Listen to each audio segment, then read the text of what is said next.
owner of the US Mega Farm. Este video es puramente para entretenimiento y no infringe derechos de autor en los derechos de la novela y la imagen son del autor original, no reclamamos propiedad. No te gusta esperar y quieres escuchar este fanfic completo ahora? Suscríbete a nuestro Patreon, donde encontrarás los mejores fanfics. Chapter 226. Do really, Sister Lan? If you don't believe me, try it. As he said that, Bangmin reached out from the cucumber rack full of small yellow flowers, picked another tender cucumber, and turned to hand it to Lan. Really? Looking at Bangmin doubtfully, Lan handed the cucumber in her hand to Liang, who followed her, and motioned him to help her wash it. She didn't dare to be like Wang Ming, who didn't care whether there were pesticides or not, and just ate it directly. It's okay, Sister Lan, just wipe it. The vegetables here are really pure and pollution-free. Seeing Liang's reluctant look, Qinzu smiled and said beside him, "Okay then." After glaring at this lazy guy, Lan also imitated Wang Ming, removed the small thorns on the outside, and bit it directly. Crack!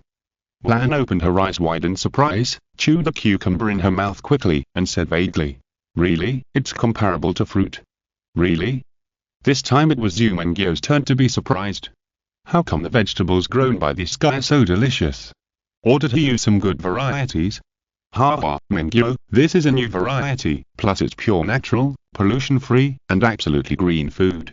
If it's sold outside, it's really not cheap. After laughing proudly a few times, Qinzu also reached out to pick one, broke it in half, handed half to Zhu Mengyo, and stuck the other half into his mouth. Well, it's really good, Qinzu. If you take it out to sell, you should be able to sell it at a high price. This should be considered an organic vegetable, right? Tasting the cucumber Qinzu handed over, Zhu Mengyo nodded in agreement. It was the first time she had eaten such a crisp and juicy cucumber. Well, it can be considered organic vegetables, but unfortunately, ASTA certification is not that easy to get.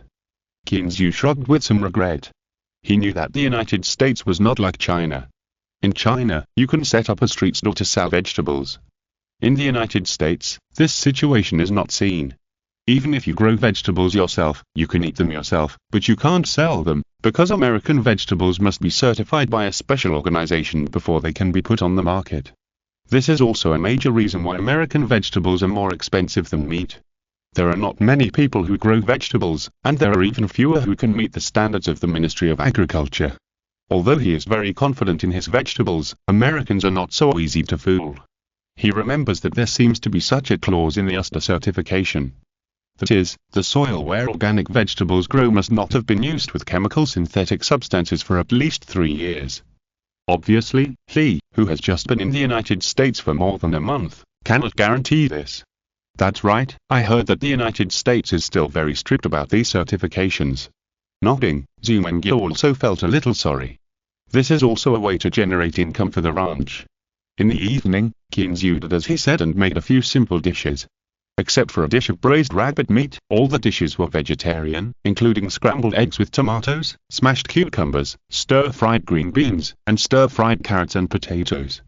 Finally, a 3-fresh soup was made, and that was the end. Although the dinner was simple, it was eaten up by several people.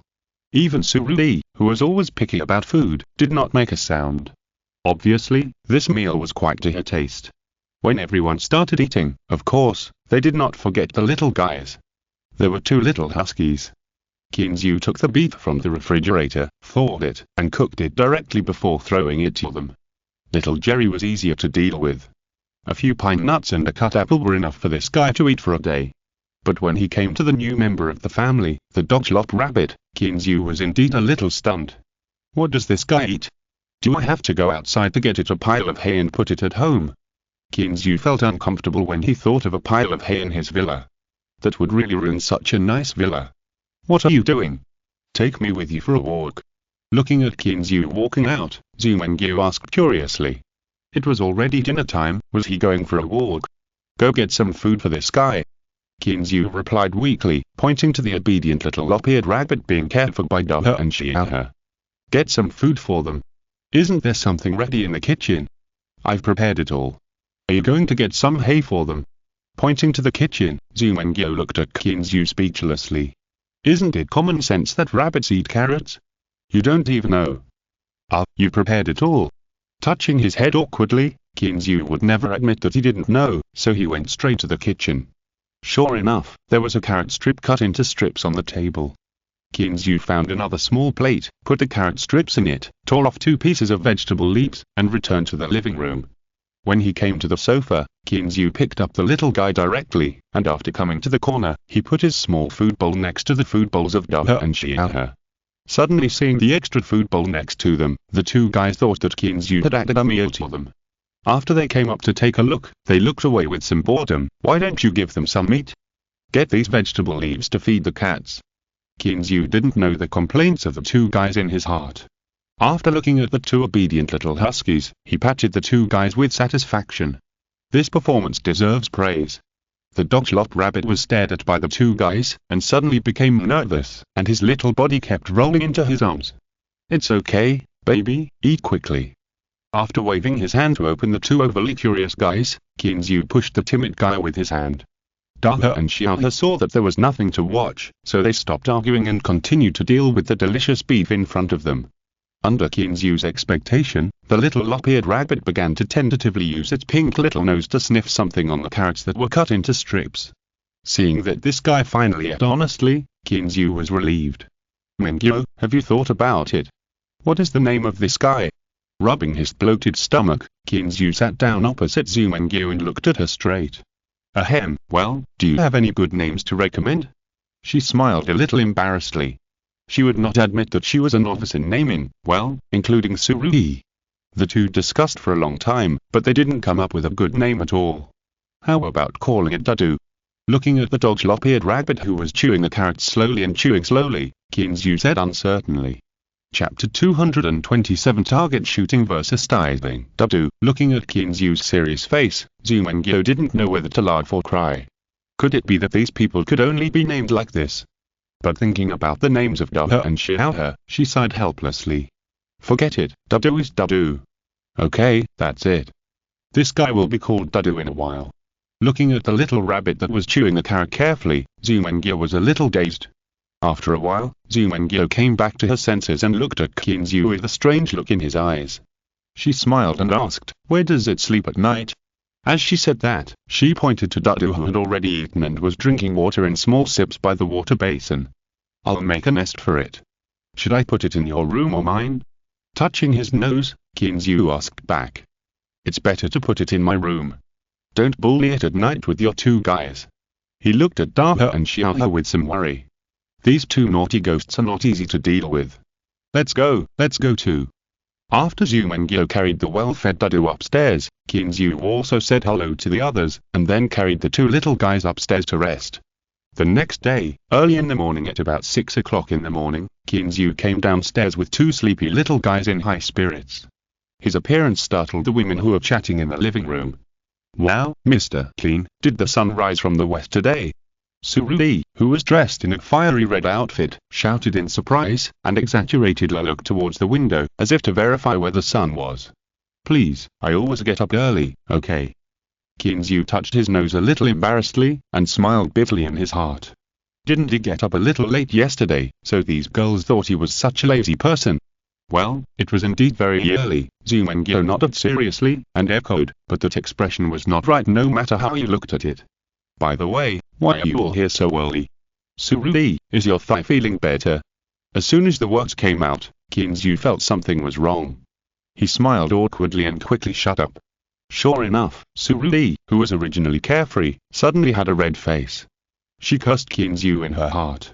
This guy must have done it on purpose, for sure. Ahem, Mengyo, where's Dadu? Looking at Surui's slightly red face opposite her and the expressions of Wulan and the other girls who were trying not to laugh, Kinzu quickly looked at Zhu Mengyo for help. It's still sleeping upstairs. This guy was scared by yesterday. Let him sleep a little longer today. Looking at her best friend's embarrassed face, Zhu Mengyo said with a forced smile. Oh, that's fine, you guys chat, I'll go for a walk first. With that, Kinzu ignored the teasing of the people behind him and walked out of the villa with the 2 huskies who were in a sleepwalking state. Today the weather outside is still so sunny. It seems that it hasn't rained since he came to the United States. He doesn't know whether this is good or bad. Wake up, let's go for a run. Qin Zhu squatted down and rubbed the two guys' dog faces, saying unhappily. However, in response to him, there was nothing else except two groans. He rubbed his forehead helplessly. They were really two hopeless guys. How could they be so lazy? When Qin Zhu arrived at the stable, he happened to meet Dale and Diva brushing the horses together. "Hey, Dale, how are you? Are you tired these days?" He smiled and greeted the two girls, and then Qin Zhu also walked into the stable, ready to brush his little white. Hearing Qin Zhu's voice, the two girls who were laughing and playing immediately stopped what they were doing. Wearing tight jeans, a blue and white striped shirt, and a pair of long riding boots, Dale looked very neat and tidy. Not bad. I haven't let go of the herd for a long time. I try it occasionally. It feels good. After smiling and greeting Qin Zhu, Dale pulled her mount, a chestnut-colored quarter that looked very good. Eva introduced that it also had a nice name, Louise. After saying goodbye to the two, Dale turned over and rode on the back of Louise and rode away. Why did she go there without eating breakfast? Looking at Dale's graceful back, which gradually disappeared in front of him, Qin Zhu turned back and asked with some confusion. "They are all eating in the cafeteria now. Aunt Susie will prepare it for them." With a smile, Eva handed the brush in her hand to Qin Zhu. She had finished her work. Seeing Eva also walked out of the stable, Qin Zhu shrugged helplessly, as if he really got up late again. When Qin Zhu took a walk around Xiaobao and took the two energetic little guys back to the villa again, everyone was all messed up. "I say, third brother, you didn't even invite us when you rode your horse. That's really mean of you." Qin Zhu, who had just entered the room and hadn't even had time to drink a sip of water, was almost pissed off by Wang Ming. "Who told you not to get up? Look at what time it is now. How dare you say that?" Qin Zhu looked at the guy with contempt and really wanted to spit on his face. "Ahem, who made your bed so comfortable? You blame me for that?" Wang Ming retorted with a cough. This time, Qin Zhu was really choked by Wang Ming. He ignored him and invited the people who were watching the fun to go to the restaurant for dinner. After they finished their breakfast, Liang asked, "Third brother, what are your plans for today? You promised to go shooting." As he said that, the guy made his hand into a gun shape and made a few boo-boo sounds at Wang Ming. "That's right, you said we'd go shooting today." Wang Ming supported him as always, not caring about Liang's obvious tricks to stir up hatred. Qin Zhu thought about it, and the options were nothing more than shopping, hunting, and going to the sea. Since they wanted to play with guns first, let's take them there. Just when he was about to agree, several voices of opposition came from the side. "When did he agree to let you shoot? Why didn't I hear it? He clearly promised to take us diving, okay?" Seeing that Qin Zhu was about to be fooled by these guys, Surui immediately refused to do it. "I'm here to play diving, who dares to argue with me?" "That's right, it's obviously diving, Liang, don't you think so?" As she said that, Lan stretched out her hand and made a weird gesture, which made Liang's face pale. Yes, diving." Nodding hurriedly, Liang didn't have the heart to be a bully now, and his wife was still the most important thing. "No, boss, you can't do this. Where is the target shooting?" Seeing that the target was about to fly, Wang Ming almost jumped up and looked at Liang in surprise. "Are you still the boss?" Chapter 228 Confirmation of Itinerary. Ahem, well, second brother, can we do the shooting another day? You see, the weather is so good today, it's perfect for diving, don't you think? After coughing twice, Liang discussed with Wang Ming seriously under Lan's gaze. Shaola, fourth brother, what do you think? Wang Ming, with a helpless look on his face, placed his last hope on these two brothers. Ahem, well, second brother, I think diving is good, really, you see, you can also pick up treasures. I heard that there are treasures everywhere on the seabed. Under Daisy's expectant eyes, Li Qiang also shamelessly betrayed and quickly ran behind his wife to express his attitude. Now, everyone's eyes were all focused on Wang Xiao, and this guy was the only one present who had not expressed his opinion. Shaola, don't you agree to go diving? Blinking her beautiful eyes, Lin Zhu looked at Wang Xiao with a playful smile, and the meaning was obviously threatening. Shaola, don't be a coward, I'm waiting for your support. Looking at Wang Xiao eagerly, Wang Ming shouted in his heart. However, the next moment, his already weak hope was completely shattered. Fat brother, I also think diving is good, let's go pick up treasures, and diving can also help lose weight.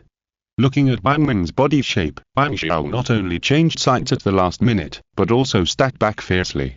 Wang Ming was so depressed that he wanted to die. Oh, okay, diving is diving.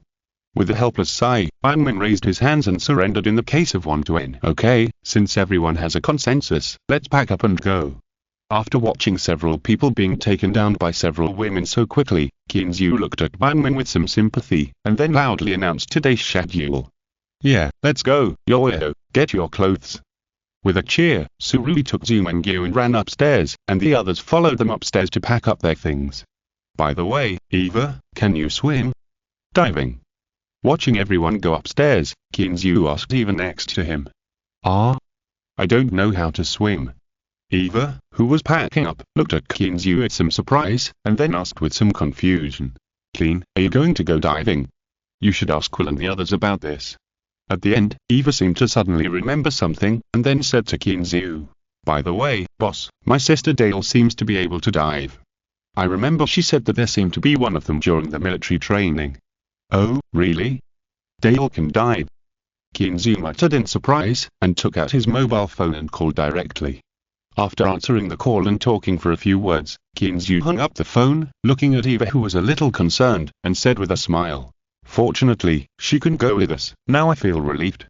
As for what to be relieved, Kinzu didn't say, and Eva didn't ask. Anyway, it doesn't matter to her, right? After thinking about it, Kinzu called Will again. Let him prepare his things and prepare to go out to sea. Although it's just diving, it's better not to go to the seaside. There are so many people coming and going here. What good things can there be in the sea? After Kinzu made the arrangements, several people came down, each carrying a small bag in their hands. It seemed that they were going to go on a long journey. Shaking his head, Kinzu didn't say anything. After instructing Eva not to forget to feed Jerry and Dudu at home, he took the excited Daha and Xiaohe, took the bag prepared by Eva for Dale, and prepared to lead the way. Woof woof woof. As if knowing that he was going out to play again, Daha was proud and barked at Jerry who was a little listless on the sofa. He looked like a puppy who was proud, which made Kinzu laugh and cry. Let's go, the little guy is not honest. He laughed and scolded, and slapped the chubby little bud lightly. Kinzu then took the little guy who was a little more honest and walked out of the villa. When the few people arrived at the dock, Dale was already waiting there. After seeing Kinzu, she came up and said hesitantly, Boss, are you going out to sea again? Do you want me to go back and get the weapon? She originally thought that Kinzu was just playing at the nearby beach, but she didn't expect him to go out to sea. As a special forces soldier and bodyguard, she felt that it would be safer to carry a weapon. No, don't worry, it's not far away. I just think there shouldn't be anything good on the sea but here. Waving his hand, Kinzu looked nonchalant, which made Dale sigh. It was not sure whether it was a blessing or a curse to meet such a careless boss. In fact, what Dale didn't know was that Kinzu always carried his gun with him, but others didn't know or see it. If someone really didn't have eyes to trouble him, he really didn't mind treating them to a Remington meal. Boss, if you want to catch something good, this area is actually a good choice. Hearing the conversation between the two, Will also walked down from the deck. One and said with a smile. Oh? Really? There are good things around here? Kinzu was a little bit unconvinced. There are good things on the sea but near this place near the sea? Ha, of course, boss, don't forget, this is a private fishery. Private territory is inviolable. In the past 10 years, except for the guy John, no one else dares to catch even a single fish in your fishery. Seeing Kinzu's unconvincing look, Will helped everyone get things while laughing. After hearing what Will said, Kinzu nodded in a daze. Yes, he only thought that this place was close to the coast, but he didn't expect that it was close, but no one had been here before. Okay, let's stay here. We don't need the deck, one today. How about we take my boat? At this point, Kinzu suddenly remembered something, turned his head and looked at Will, and asked, By the way, Will, has my boat from Dutch shipyard been delivered? My boat? No. After asking back with some doubt, Will smiled and continued, Boss, did you buy this? I was just about to remind you. It's not enough to have only fishing boats in the fishery. Yes, I heard about it from the guy Albert, so when I bought the fishing boat, I asked him to send a few boats. Nodding in agreement, Kinzu also felt that what Will said made sense. Send. Buy a fishing boat, send so many things, and send my boat. How many boats? Looking at Kinzu with a calm face, Will's heart was broken. At this moment, he just wanted to shout out a sentence. Are there any friends like this? Please give me a dozen. Chapter 229 Diving. But Kinzu didn't know what All was thinking. He was still muttering, didn't they say they would deliver it to him? Why hasn't it arrived yet? Since my boat didn't arrive, Kinzu had no choice but to continue using the deck. 1. After everyone got on board, Will waved his hand, and with the sound of a whistle, the fishing boat slowly moved. However, after leaving the dock for only about 3 minutes, the speed of the fishing boat had not yet been increased. Will slowly stopped it and walked over and said, "Boss, this is almost here. The water depth here is very suitable for diving." Looking at the distance of less than 500 meters from the shore, Kinzu's heart was bleeding. He was so annoyed. This was all money. Just starting with this fishing boat, it was enough to buy a lot of seafood. Well, since this place is good, let's take a look around here. Kinzu sighed helplessly, and went into the cabin to call everyone out. "Ah, we're here already." Surui muttered in surprise, glanced at everyone present, and said with a smile, "Well, gentlemen, are you going to make room for us?" Kinzu and his friends looked at each other, walked out of the room helplessly, and came to another guest room. "Damn, third brother, when did you develop these muscles? They look stronger than the eldest brother." Looking at the strong muscles exposed by Kinzu, he took off his coat. Banmin yelled with envy and jealousy. Hearing Banmin's shout, Liang also looked back, and his eyes lit up immediately. TSK, third brother, I can't tell, no wonder you are so strong." "Of course, you can't tell, are my muscles okay?" Kinzu stretched out his hand and clenched his fist, posing narcissistically. "It seems that the Americans have it easier. The skinny guy before has turned into a muscular man in just over a month. Second brother, why don't you stay here for a few more days? Maybe you can also have a big transformation," Liang said thoughtfully, stroking the stubble on his chin. "Forget it, my body shape is pretty good." Looking down at his fat body shaking, Banmin was a little unconfident when he spoke. After a few jokes, the few people changed into a tight swimsuit and went out. When they got outside, several women also came out one after another. Kinzu suddenly felt that his eyes went dark and he almost vomited blood. How could this be? Where is the bikini suit that I imagined? Where is the sexy underwear full of temptation? You just show me this. I saw that Zumengyu and the others were wearing one-piece swimsuits of similar styles to theirs. Except for the different colors and the fact that their bodies were more curvaceous, nothing could be seen. Hehe, are you disappointed? You big pervert. Seeing Kinzu's tearful expression, Zumengyu said with a smile as she passed by him. "Boss, come on, carry this on your back." Seeing that everyone had come out, Will came to him with a bottle that looked like an oxygen tank. "Oh? Is this the oxygen tube?" Kinzu asked curiously while Will was still helping him carry the tank. Hearing what Kinzu said, Will waved his hands and explained. No, boss, this is not oxygen, this is an air tank, which contains compressed air, which is specially used for diving, that is, what is called scuba." After helping him fix the bottle on his back, Will brought a mask, air pipe, communication cable, phone, emergency gas cylinder, waist lead, boots and flippers. Kinzu was a little stunned, and stammered, "Wait, Will, there can't be so many things." "Not much, look, isn't this very convenient?" After helping Kinzu put these things in different categories, Will smiled and explained, "Boss, encountering danger underwater is no joke, we can't abandon these equipment just to save trouble." "Okay, it seems that I have to dive with weights." Feeling the weight on his body, Kinzu shrugged helplessly. "No, boss, you underestimate the sea too much. This little weight can only prevent you from being attached to the seawater." As he said, Will also made a swimming action, which made Kinzu even more depressed. "Ah, it's so heavy, Kinzu, how can there be so many things?" Hearing Surui's complaint, Kinzu looked back, and his mood suddenly turned from gloomy to sunny, and he almost laughed out loud. It turned out that at this moment, Dale had just helped her get a set of equipment. The swimsuit this girl chose is a yellow one-piece. If she puts on an air tank and flippers, and a mask later, she will be a cute little yellow duck, right? Yes, these are the essential items for diving. Didn't you say you've been diving before? How come you don't know this? Didn't we have these things that time? Surui was a little confused by Kinzu's question. The time, she was in a tourist area and the coach taught her one-on-one. How could she have these things? After everyone was equipped, Will looked at them seriously and said, "After you go into the water, try not to be too scattered.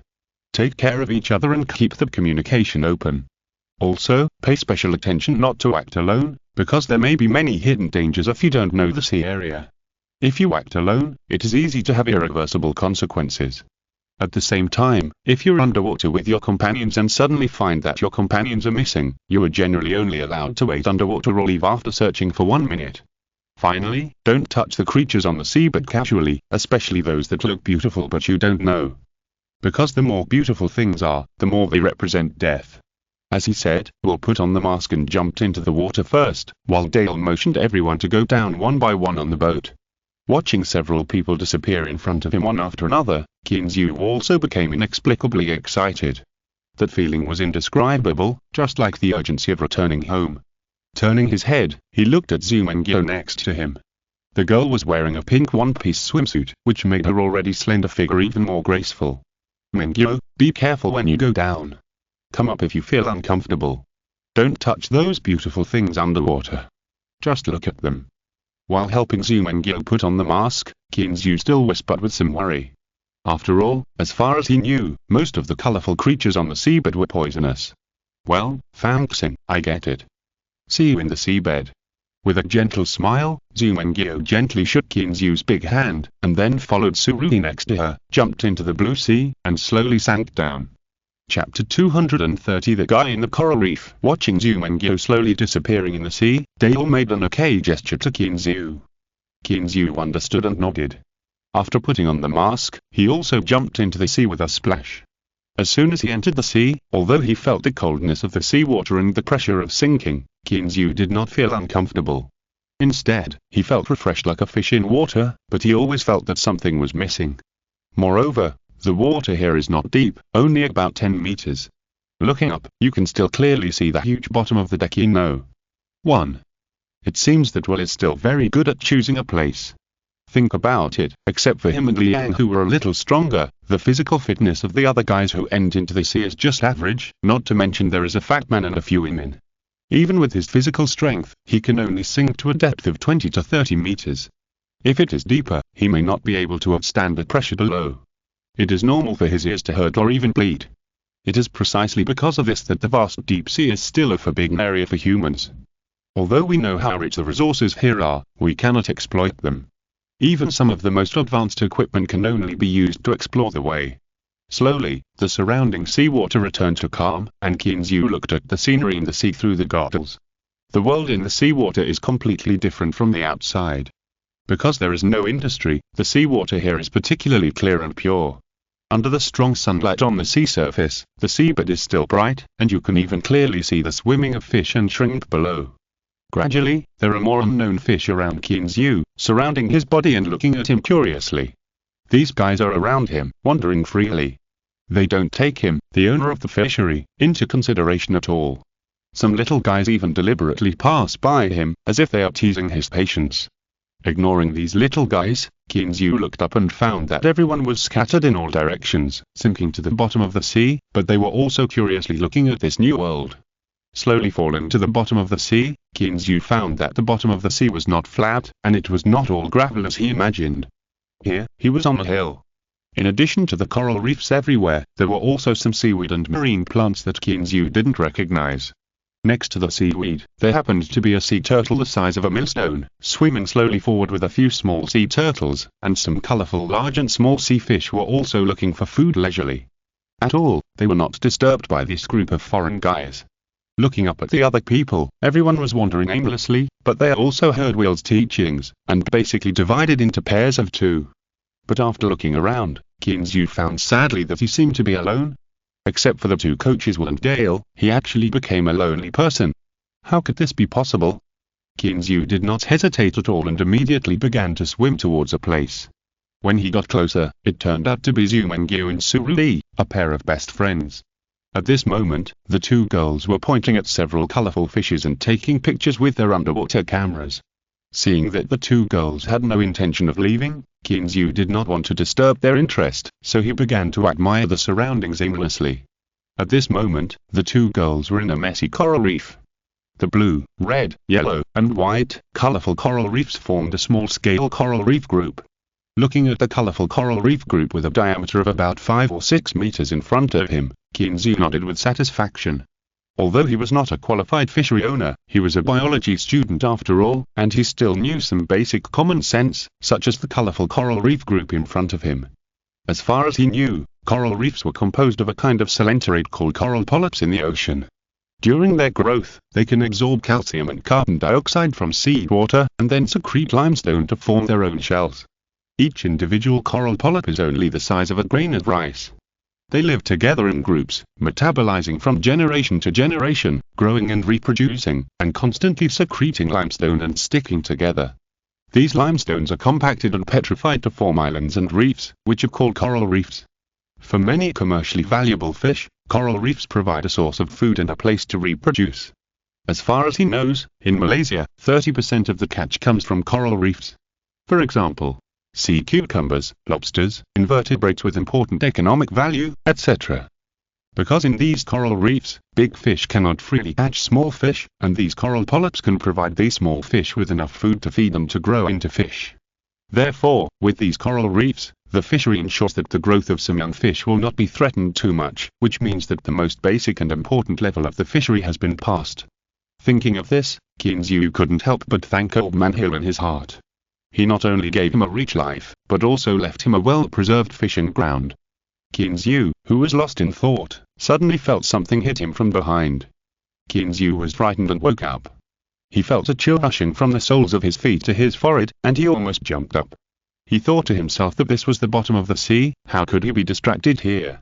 He turned his head stiffly. Fortunately, Kinzu patted his chest involuntarily. Good guy. Fortunately there was no scary figure as imagined, but Surui. After Surui touched Kinzu, she pointed to one side with her gloved hand, indicating that there was something over there. Kinzu looked in the direction she pointed and found that there was nothing else except Zumengyo. Did Zumengyo have something wrong? Thinking of this, Kinzu couldn't calm down anymore. He quickly left Surui, who was dancing with joy, and rushed towards Zumengyo. Surui at the back door was very depressed.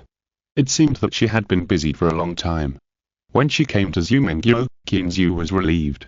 At least nothing happened to this girl. Zumengyo saw Kinzu coming and quickly took his hand and pointed to a dark red coral reef. Kinzu finally understood that there was something in this coral reef that attracted these two women. Chapter 231 Boston Lobster. After complaining about Surui, the woman, in his heart, Kinzu took 2 steps forward and looked behind that dark red coral reef in front of him. But after looking at it, Kinzu was even more confused. What's going on? Is there nothing else but coral reefs? He looked back again with some doubts, but it was still empty. Besides coral reefs, there were only gravels. No. After a closer look, Kinzu found something wrong. How could this coral reef move by itself? He looked carefully again and found that it was indeed moving, so Kinzu stretched out his huge flips and hit it with a stream of water. He wanted to see what the hell this thing was. The big guy lying on the coral reef couldn't stand the loneliness after being rushed by the water flow. He straightened his upper body and rushed towards Kinzu, waving his 2 big claws. Oh my, what a big guy! Now, Kinzu finally saw the true face of this guy. However, he was also shocked by the guy in front of him and opened his mouth wide. The guy with the reddish-brown carapace in front of him turned out to be a big lobster. The reddish-brown body was lying next to the dark red coral reef just now. He didn't look very carefully, so if he didn't pay attention, he really couldn't see it clearly.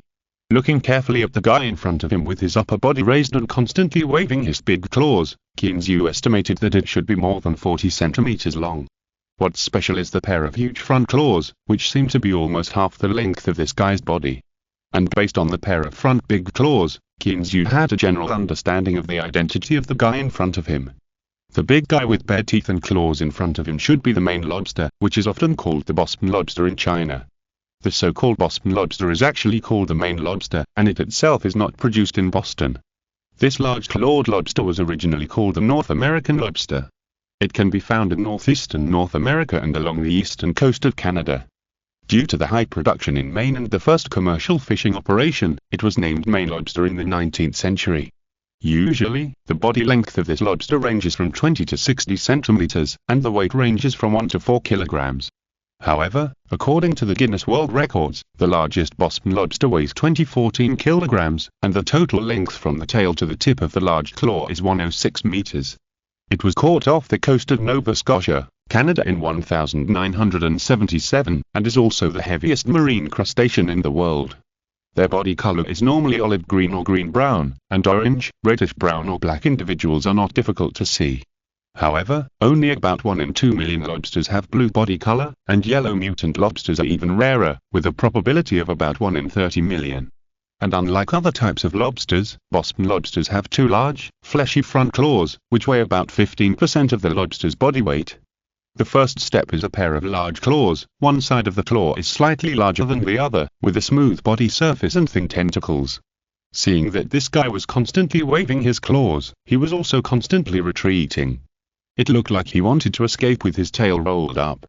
Kinzu was a little anxious now. "Good guy, you have come to the door, can you still run away?" So Kinzu reached out and picked up this guy from behind. Although this guy is very strong in the water, compared with Kinzu now, it is really not enough. Still letting it waving its claws in his hand and jumping non-stop, Kinzu turned around and looked at the two women, smiled and pointed at the lobster, then pointed at himself, and finally pointed at the fishing boat above. After the two women nodded to show that they understood, Kinzu turned around and swam up. However, after floating up about 2 meters, Kinzu felt a little chest tightness. Then he remembered the precautions that Will had told him, and quickly stopped floating. After feeling better, Kinzu slowly swam up again. This time he dared not forget Will's reminder, that is, the speed of floating up should not be faster than the bubbles exhaled, otherwise it would be easy to get into trouble. With a burst of splashing water, Kinzu emerged from the water. After moving his body a little, he took off his mask and took a few deep breaths of fresh air. Although he brought an air bottle, it was only used for diving after all. There was always a feeling of suffocation. How could it be comfortable to breathe freely? "Hey, boss, how is it? Are you okay?" Seeing Kinzu coming out, Simon, who stayed at the fishing ground, asked with some concern. "It's okay, I'm fine. By the way, Simon, help me prepare a net bag." Rejecting Simon's idea of pulling him ashore, Kinzu smiled and raised the lobster in his hand, saying excitedly, "Well, okay, this is really a big one. But, boss, why do you catch this? It's not very delicious." After agreeing, Simon looked at Kinzu with some doubts. There are a lot of these things in Boston, and generally no one eats them. Kinzu's enthusiasm was immediately poured down by this guy. What he thought was good, but others thought it was not delicious. But thinking about it, Kinzu was relieved. It was the same as buying apples in the place where apples are produced. Moreover, these foreigners are squandering. They don't know how to eat so many good things. They are really hopeless. "Okay, find me a net bag quickly, I still need to go down." Waving his hand, Kinzu interrupted Simon's endless words and urged him. After Simon found a few net bags and threw them down, Kinzu threw the guy who was still jumping around into them. Then he carried the net bag and dived into the seabed again. When they got down, they found Dale and the two girls together. They must have noticed that I came up and went to protect the two girls. He raised the net bag in his hand to Dale, and then handed her a few. He pointed at the guys next to him and asked her to send them one by one, so that she wouldn't have to pick up good things but have nowhere to put them. After Dale left, Kinzu took Zumengyo's hand, and the two of them went into the coral group and began to search slowly, which made Surui behind them roll her eyes in anger. But after looking around, she saw that they were all in pairs, so she had to follow them again. It's true that perhaps it was because they were in the place of origin. Kinzu led the two girls around the coral group for a short circle and actually caught 5 or 6 big lobsters. And looking at the heads, they were not small, more than 30 centimeters. Kinzu and the two women were so happy that they almost lost their way. After all, its value was secondary. The main thing is that this way of catching shrimps is too special, and it's the first time for the three of them to try it. For a while, they were a little reluctant to leave. Thanks to Fengxi for the reward, and to several book friends for their monthly ticket support. Thank you. Chapter 232 Dangerous Big Fish. It's not to mention that, perhaps because there is a coral reef, this sea area is really prosperous, with all kinds of colorful small fish swimming around here. At the bottom of the coral reef is the favorite place for lobsters and crabs. Just after throwing a swaying green lobster into the net bag, Kinzu found another good thing. Turning around and waving at the two girls, Kinzu handed the net bag to them after they came over, and then he waved his hands and swam towards the target. That's right, Kinzu found it next to the coral reef. There was a big guy who was rampant on the seabed. If Qinzhou remembered correctly, this big crab with a blue-grey shell in front of him was the swimming crab that can often be seen in the domestic seafood market. As a sea crab with high economic value, the sales volume of swimming crabs in China is quite considerable. However, compared with those guys commonly seen in the domestic market, this big guy with a carapace diameter of nearly 20 centimeters in front of him should be relatively rare. Seeing Qinzhou coming, as one of the few crabs that can swim, it actually had no intention of running away. It just kept waving its claws in place, as if it was going to fight Qinzhou for 300 rounds. Unfortunately, although its size is huge for its kind, it is still not worth mentioning in front of humans, not to mention Qinzhou, who has a lot of strength. Reaching over the guy's head, Qinzhou grabbed its carapace with both hands and gently lifted the guy up. "TSK, good guy, if I had known you were here, I would have gone to the sea to play with you." Muttering to himself a few times, Qinzhou's interest in the ocean suddenly increased, and he wished he could learn to dive now. However, looking at the guys hanging around, Qinzhou had to temporarily give up this idea. Although the points were enough, he couldn't show it too much. Carrying this guy, Qinzhou returned to the two girls. After putting this guy into the neck bag, which was not very calm, became even more lively. They are all masters who are used to being domineering in the seabed. Not only are they locked up for no reason, but they are also locked up with the enemy. There is nothing to say, let's get started. Suddenly, the small neck bag was full of claws. "Either you hold me tightly or I give you a claw." It was a lively fight. Looking at the guys who were not quiet, Qinzhou was also a little speechless. He quickly waved the neck bag in his hand and swung it back and forth in the sea. "Don't fight, if you die, it will not be delicious." After a while, Qinzhou took the two girls to continue to wander around in this coral reef group, and they had to avoid the sudden appearance of some big guys from time to time. For example, now, this big guy whizzed past the three people's heads. Qinzhou smacked his lips, and Zhu Mengyu and the two girls looked at each other, and they could see the helplessness in each other's eyes. Not to mention Qinzhou, even Surui is familiar with this big guy. Just looking at the sharp spear in front of it, the identity of this guy is revealed. Although it is unknown what kind of fish this nearly 1 meter long, blue-colored marlin belongs to, the sharp spear in front of it alone makes people afraid to get close to it in the sea. You know, the swordfish with the same spear can pierce a 55 centimeter thick wooden boat bottom. Don't disbelieve it, the boat bottom pierced by the swordfish is still preserved in a museum in London, England. Qinzhou breathed a sigh of relief until he saw this guy swimming away. It seems that the bottom of the sea is not such a safe place. If he was hit by the guy, Qinzhou felt cold under his feet when he thought about the consequences. However, things are often so coincidental. Qinzhou was no longer in danger, but an accident suddenly happened to the other people.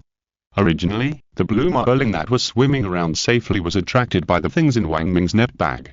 This guy swung his tail gently and swam quickly towards the destination. Qinzhou and his companions had never taken their eyes off this guy. When they saw this situation, their hearts, which had just been relieved, suddenly rose to their throats again. What should they do? What made Qinzhou even more worried was that Wang Ming was actually unaware of the impending danger. He was still sticking his big butt out on the reef at the bottom of the sea, grabbing something hard. Seeing that the blue marlin was getting closer and closer to Wang Ming, and he was still nearly 100 meters away from there, Qinzhou became more and more impatient. He kept waving his hands to signal the people on the opposite side to pay attention. At the same time, he was trying to contact the little manta in his mind, calling this guy to come quickly. Although this blue marlin was more powerful in the eyes of Qinzhou and his companions, it was still not good enough in front of the strengthened manta. However, it would take time for the little guy to come over, and now the blue marlin, which was 1 meter long, had approached Wang Ming, and a love story between a mermaid and a man was about to unfold. Fortunately, Will and Dale had been keeping a close eye on the group. They almost discovered at the same time as Qinzhou that something was wrong. Will was an experienced fisherman, and he had seen a lot of this kind of thing. So he knew that it was definitely not Wang Ming himself who could attract this blue marlin. Because unless there was a smell of blood, even some sharks would not take the initiative to attack humans, because humans were not tasty to them, so they were not on their menu. Seeing that this guy was heading for the neck bag in Wang Ming's hand, Will paddled hard with both hands, and in a few breaths, he came to the side of the unconscious Wang Ming. Reaching out and grabbing the neck bag in Wang Ming's hand, Will threw the neck bag to the side with force, and at the same time pulled Wang Ming and swam to the side. At the same time, Dale on the other side directly set up the spear gun she carried with her. If the situation was not right, she would have to shoot. After all, saving people was the most important thing. Wang Ming was stunned when his net was suddenly taken away. He subconsciously followed Will and looked at the net thrown aside with some doubt. He had worked so hard to get it. How could it be thrown away? But when he turned around, his legs felt weak. He saw a blue fish nearly 1 meter long, almost brushing past him, and quickly rushed towards his net. The sharp front spear pierced the net directly and took it away. Si est escuchando esta novela en un canal distinto a mundo fanfic novelas, significat lo descarga and y subir en cines fuerzos invitamos cordialmente a visitar nuestro canal. Mundo fanfic novelas all encontras la versión original de esta historia y podrás explorar muchas otras novelas de diversos narradores. Te esperamos para sumergirte en un mundo de novelas incredibles. Chapter 233. The Three Kingdoms, Subscription Request. Wang Ming felt a chill in his heart when he saw this scene. He was extremely grateful to Will for pulling him away. If he had been hit by this guy, he would probably have lost his life. When they saw the big blue fish quickly going away, they breathed a sigh of relief and, led by Will, floated to the surface of the sea. After reaching the surface of the sea, with the help of Simon, several people climbed onto the fishing boat one by one. I was scared to death. Lower, what's in your neck bag? Why are fish so fond of it? Qinzu took off his mask and relaxed. He didn't care about his own harvest. He threw the neck bag casually and asked impatiently. He was very curious about what good things this guy caught. I don't know either. There are only 2 lobsters and a few sea fish. How can I know what attracts it? Wang Ming had a sad face and felt aggrieved. Why? There were so many people. Why did you target me? It's just that the target is a little big. But it's not my fault that I'm fat. It shouldn't be like this. Does this fish eat lobsters? But we had lobsters in our neck bags. Scratching his head in confusion, the people around Qinzu who took off their masks looked at each other, all a little puzzled. Is this really a character issue? Thinking of this, several people couldn't help but snicker, and the outspoken Lin Zhu said directly, it seems that fat people are more popular. Mermaids are popular with men, women, young and old. You bunch of heartless guys don't even know how to comfort me. Don't you know I'm scared to death? After complaining a few words with some resentment, Wang Ming sighed again and said with some emotion, I didn't feel anything at ordinary times. I thought these big fish in the sea were just a delicacy for us. Until just now, when I met this guy in the sea, I understood that if we get into the water, it would also be a piece of cake for them. Nodding with deep emotion, Qinzu looked at Will who had just boarded the boat and asked, Hey, buddy, do you know what that guy was just now? Boss, that's an Atlantic blue marlin, an oceanic pelagic migratory fish. It is generally found in waters above the Thermocline and rarely appears in groups in waters near coasts or islands. It is a swordfish that is distributed closest to the tropics. At this point, Will scratched his head, looked at the boundless ocean and the sea but vaguely visible under the sun, and continued. It's just that I don't understand why it appears in such a shallow water, and alone. Atlantic blue marlin? This fish is also delicious. Can we capture it? Upon hearing the name, Wang Ming interrupted anxiously, and he didn't care about why others were staring at it. He just wanted to swallow this guy into his stomach. Who let it dare to attack him? Wang, I'm so sorry. This fish is listed in the 2011 Red List of Endangered Species of the World Conservation Union, IUCN. As long as it is within 200 nautical miles of the U.S. coastline, the Atlantic blue marlin caught must be released. Will looked at Qinzu apologetically. As an old fisherman, he knew all this very well. It's okay, it's okay. He was just joking. Qinzu smiled and waved his hand. What he was more concerned about now was why that guy targeted Wang Ming. If he didn't understand this question, he would be a little worried about going out to sea. Boss, I think it should be related to the sea fish in the neck bag. The blue marlin should be hunting and happened to see the sea fish in the neck bag. Shrugging his shoulders, Will analyzed it a little uncertainly. He didn't see clearly what kind of sea fish was in the neck bag just now. Turning to look at Wang Ming, Qinzu said very seriously, Second brother, think carefully about what kind of sea fish it is. Otherwise we will catch it by mistake again. Scratching his head, Wang Ming thought carefully, and said uncertainly, The back of that sea fish seems to be purple-blue, the belly is silvery white, and there are several dark longitudinal stripes on the sides of the body. Yes, it seems to be like that. After hearing this, Will asked, of their bodies spindle-shaped, the cross-section is nearly circular, and the tails are thin and short. Yes, it seems to be like this. Hearing Wang Ming's affirmative answer, Bull nodded with relief, and said to Qin Zhu with a smile, "Boss, what Wang caught should be the bonito, an oceanic migratory fish. It especially likes to live in clear waters. And when the weather is clear and the water temperature rises, it often gathers in the upper waters. The most important thing is that they are the favorite food of blue marlins. It is estimated that the blue marlin was separated from the population and ran to such a shallow sea area just because it was chasing these guys." Qin Zhu was speechless after hearing this. It turned out that this was really caused by a fish. He looked at Wang Ming with pity.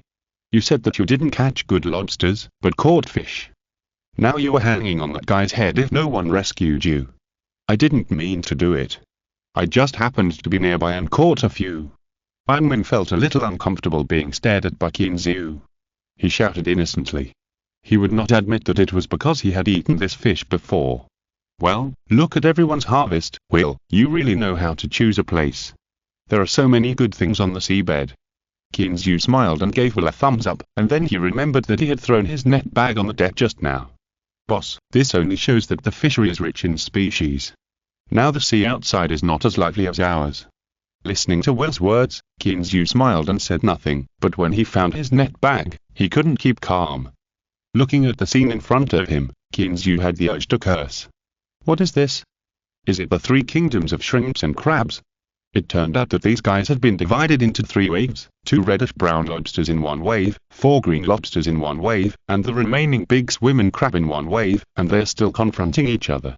The 6 big lobsters are basically missing arms and legs, some of them have lost their front claws, some have lost their abdominal limbs, and even one green lobster has lost its tail. The state of the big swimming crab is also a bit horrible. One of the 2 front claws is missing, and even the abdominal limbs are missing nearly half. But this guy's spirit is still fine.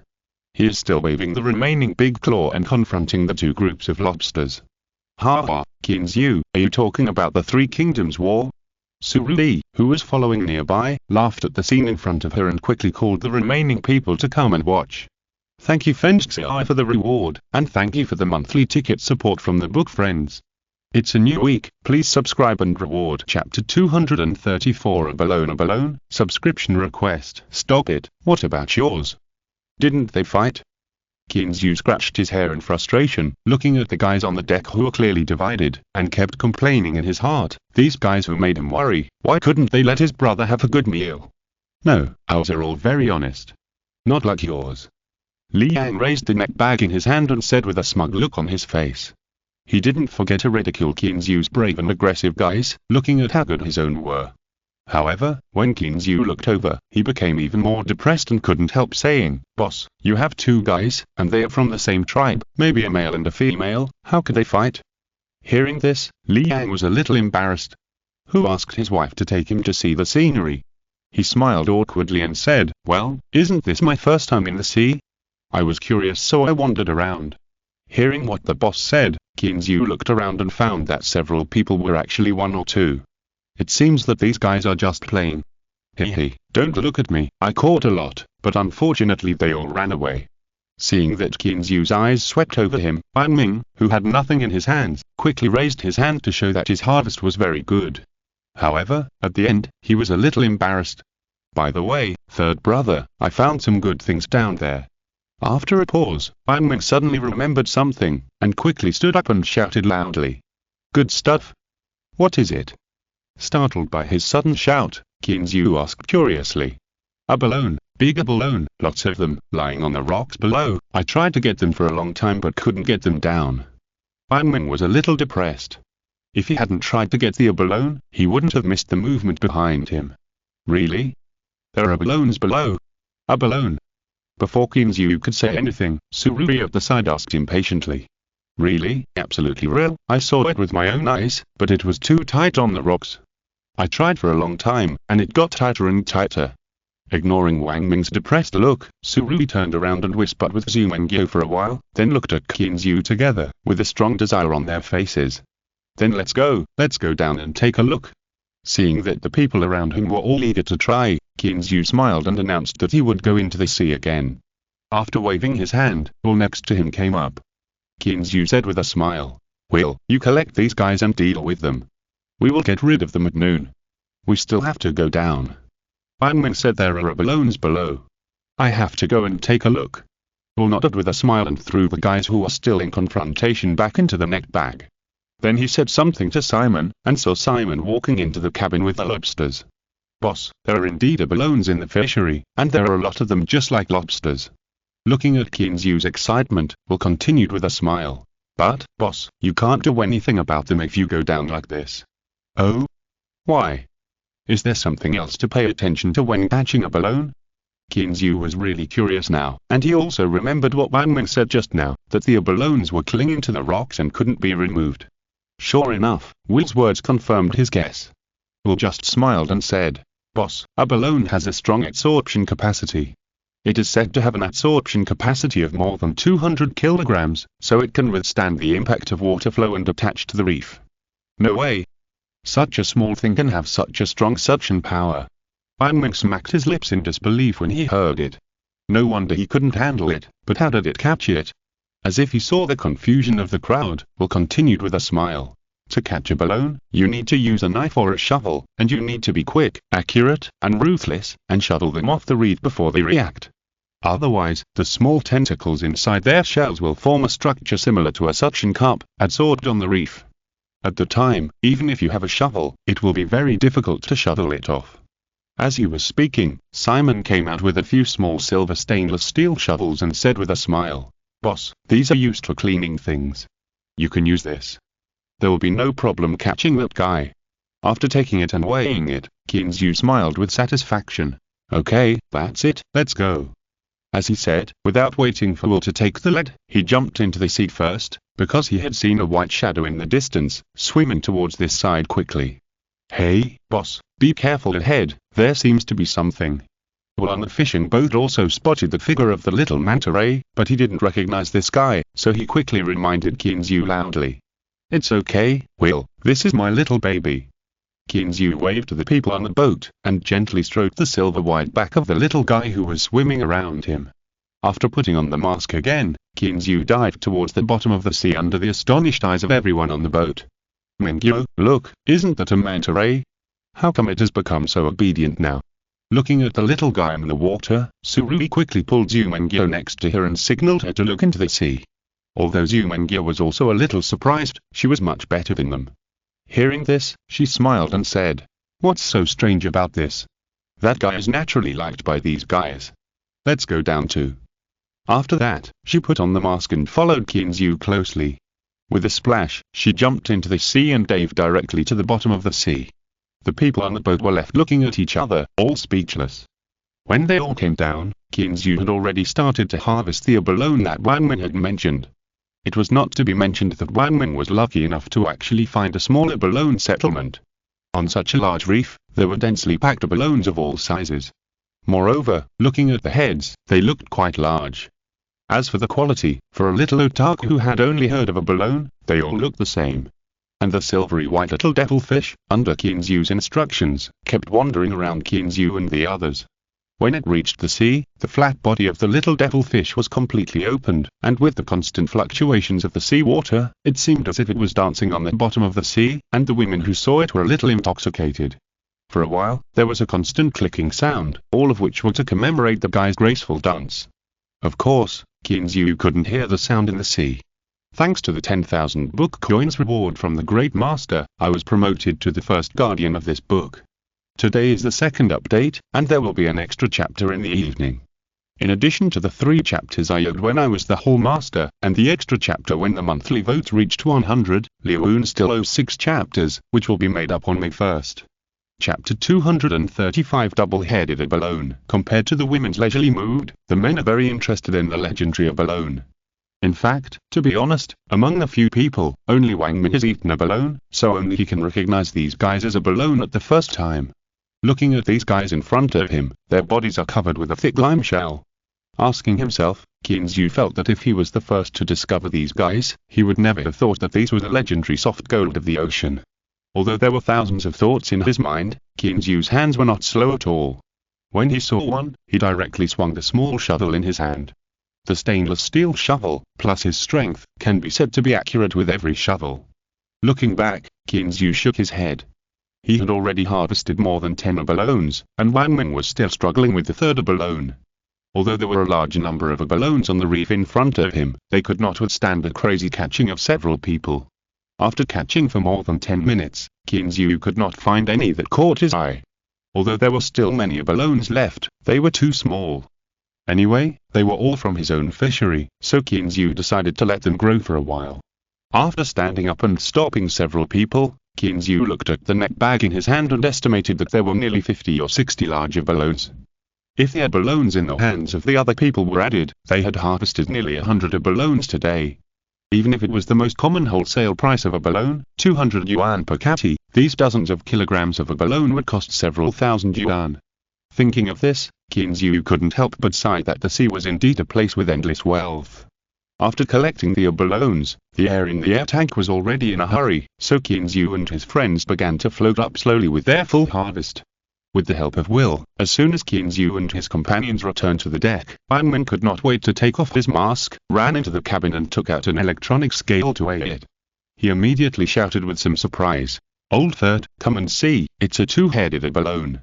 This definitely meets the standard of a two-headed abalone." However, seeing the confused Qinzu and the people who looked at him as if he were a fool, Wang Ming patted his head vigorously and explained with a wry smile, "Don't you know?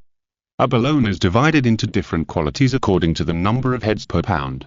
1 head per pound is called 1-head abalone, and 2 heads per pound is called 2-head abalone. And so on. So, the abalone here is very expensive." He looked at this guy thoughtfully. It seems that everyone has their own uniqueness. For example, foodies know the prices of some ingredients very well. Wang Ming didn't know what Qinzu was thinking. Even if he knew, he wouldn't mind. What's wrong with being a foodie? I'm a foodie and I'm proud of it.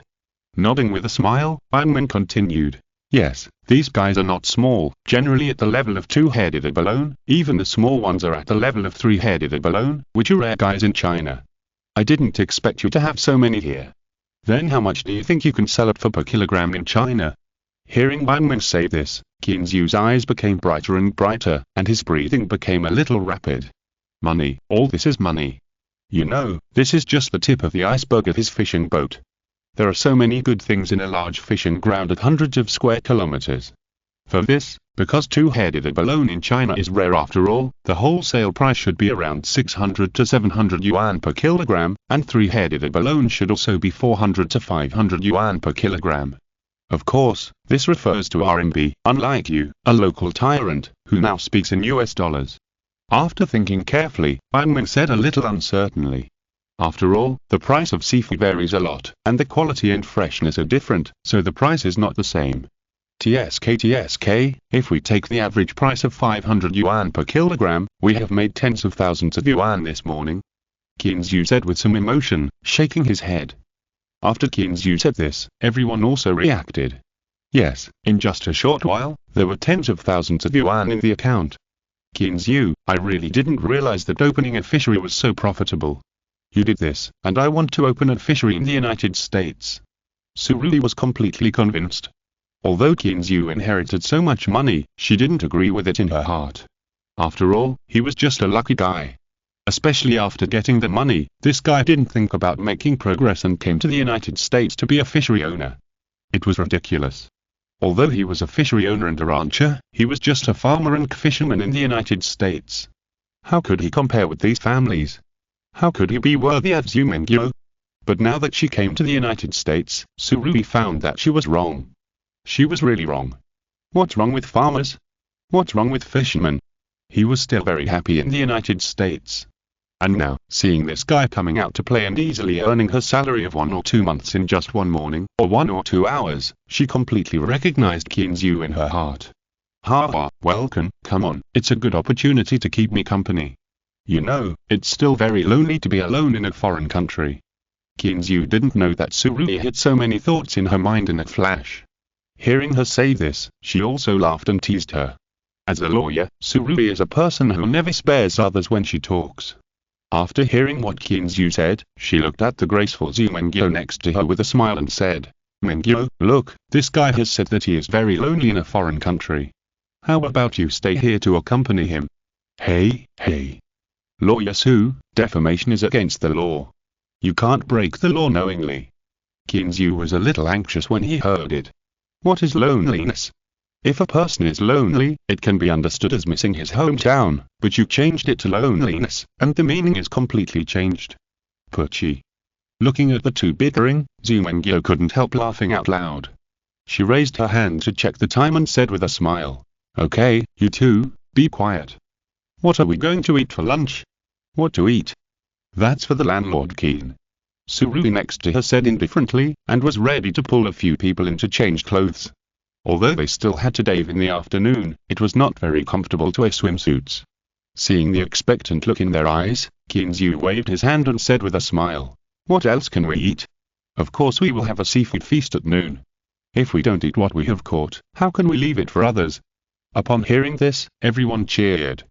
Even Wang Ling, who was diligent for once, took the initiative to take on the responsibility of making lunch. Chapter 236 Entering the sea again. At noon, Wang Ling used the fresh ingredients caught in the morning to prepare a steamed seafood feast for everyone. Steamed Boston lobster, steamed swim crab, steamed abalone, plus a cod that was caught by chance. Today's lunch is quite rich. Well, or in other words, it is quite expensive. However, it is hard for Daha and Xiaohe. For them, a full fish feast is still not as attractive as a full meat feast.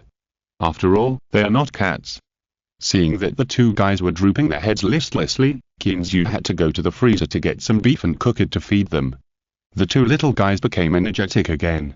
Even the white fluff looked more dazzling under the sun. Seeing that the two guys ran to the deck to play after eating, Kinzu took his eyes back from them. On the other side, several guys were constantly posting to their moments. Kinzu also became interested. He took out his phone and asked Zumengyo for a few photos, and then uploaded them to his moments. After all, he didn't have the habit of taking photos before meals. If he asked a few women for these things, he would definitely get them.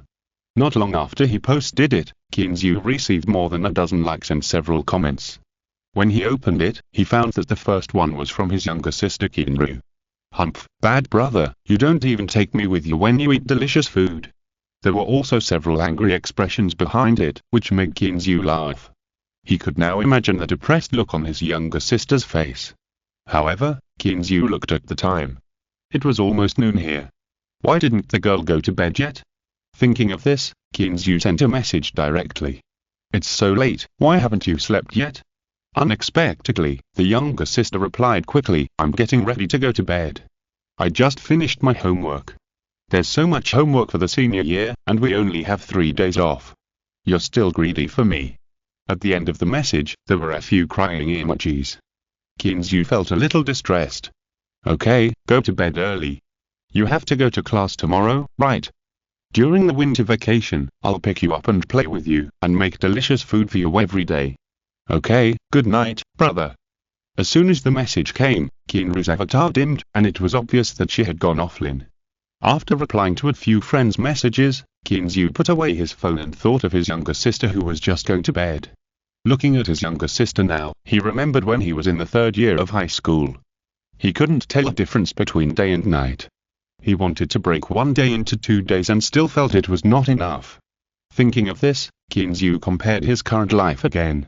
Compared with the past, it can't be described as a big difference. It's basically a hell in a paradise. Besides, my family is not short of money now. Should I let my little sister suffer like this again? Kinzu, who was confused, could not help but fall into deep thought. "What's wrong? What are you thinking about?" A gentle voice sounded in his ears, and Kinzu came back to his senses.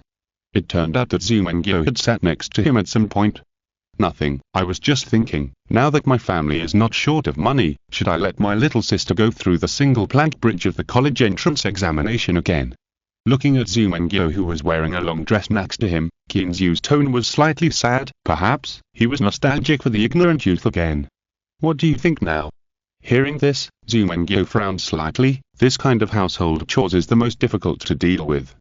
But looking at Kinzu's somewhat confused look, she still asked softly, "Me? I haven't thought about it yet.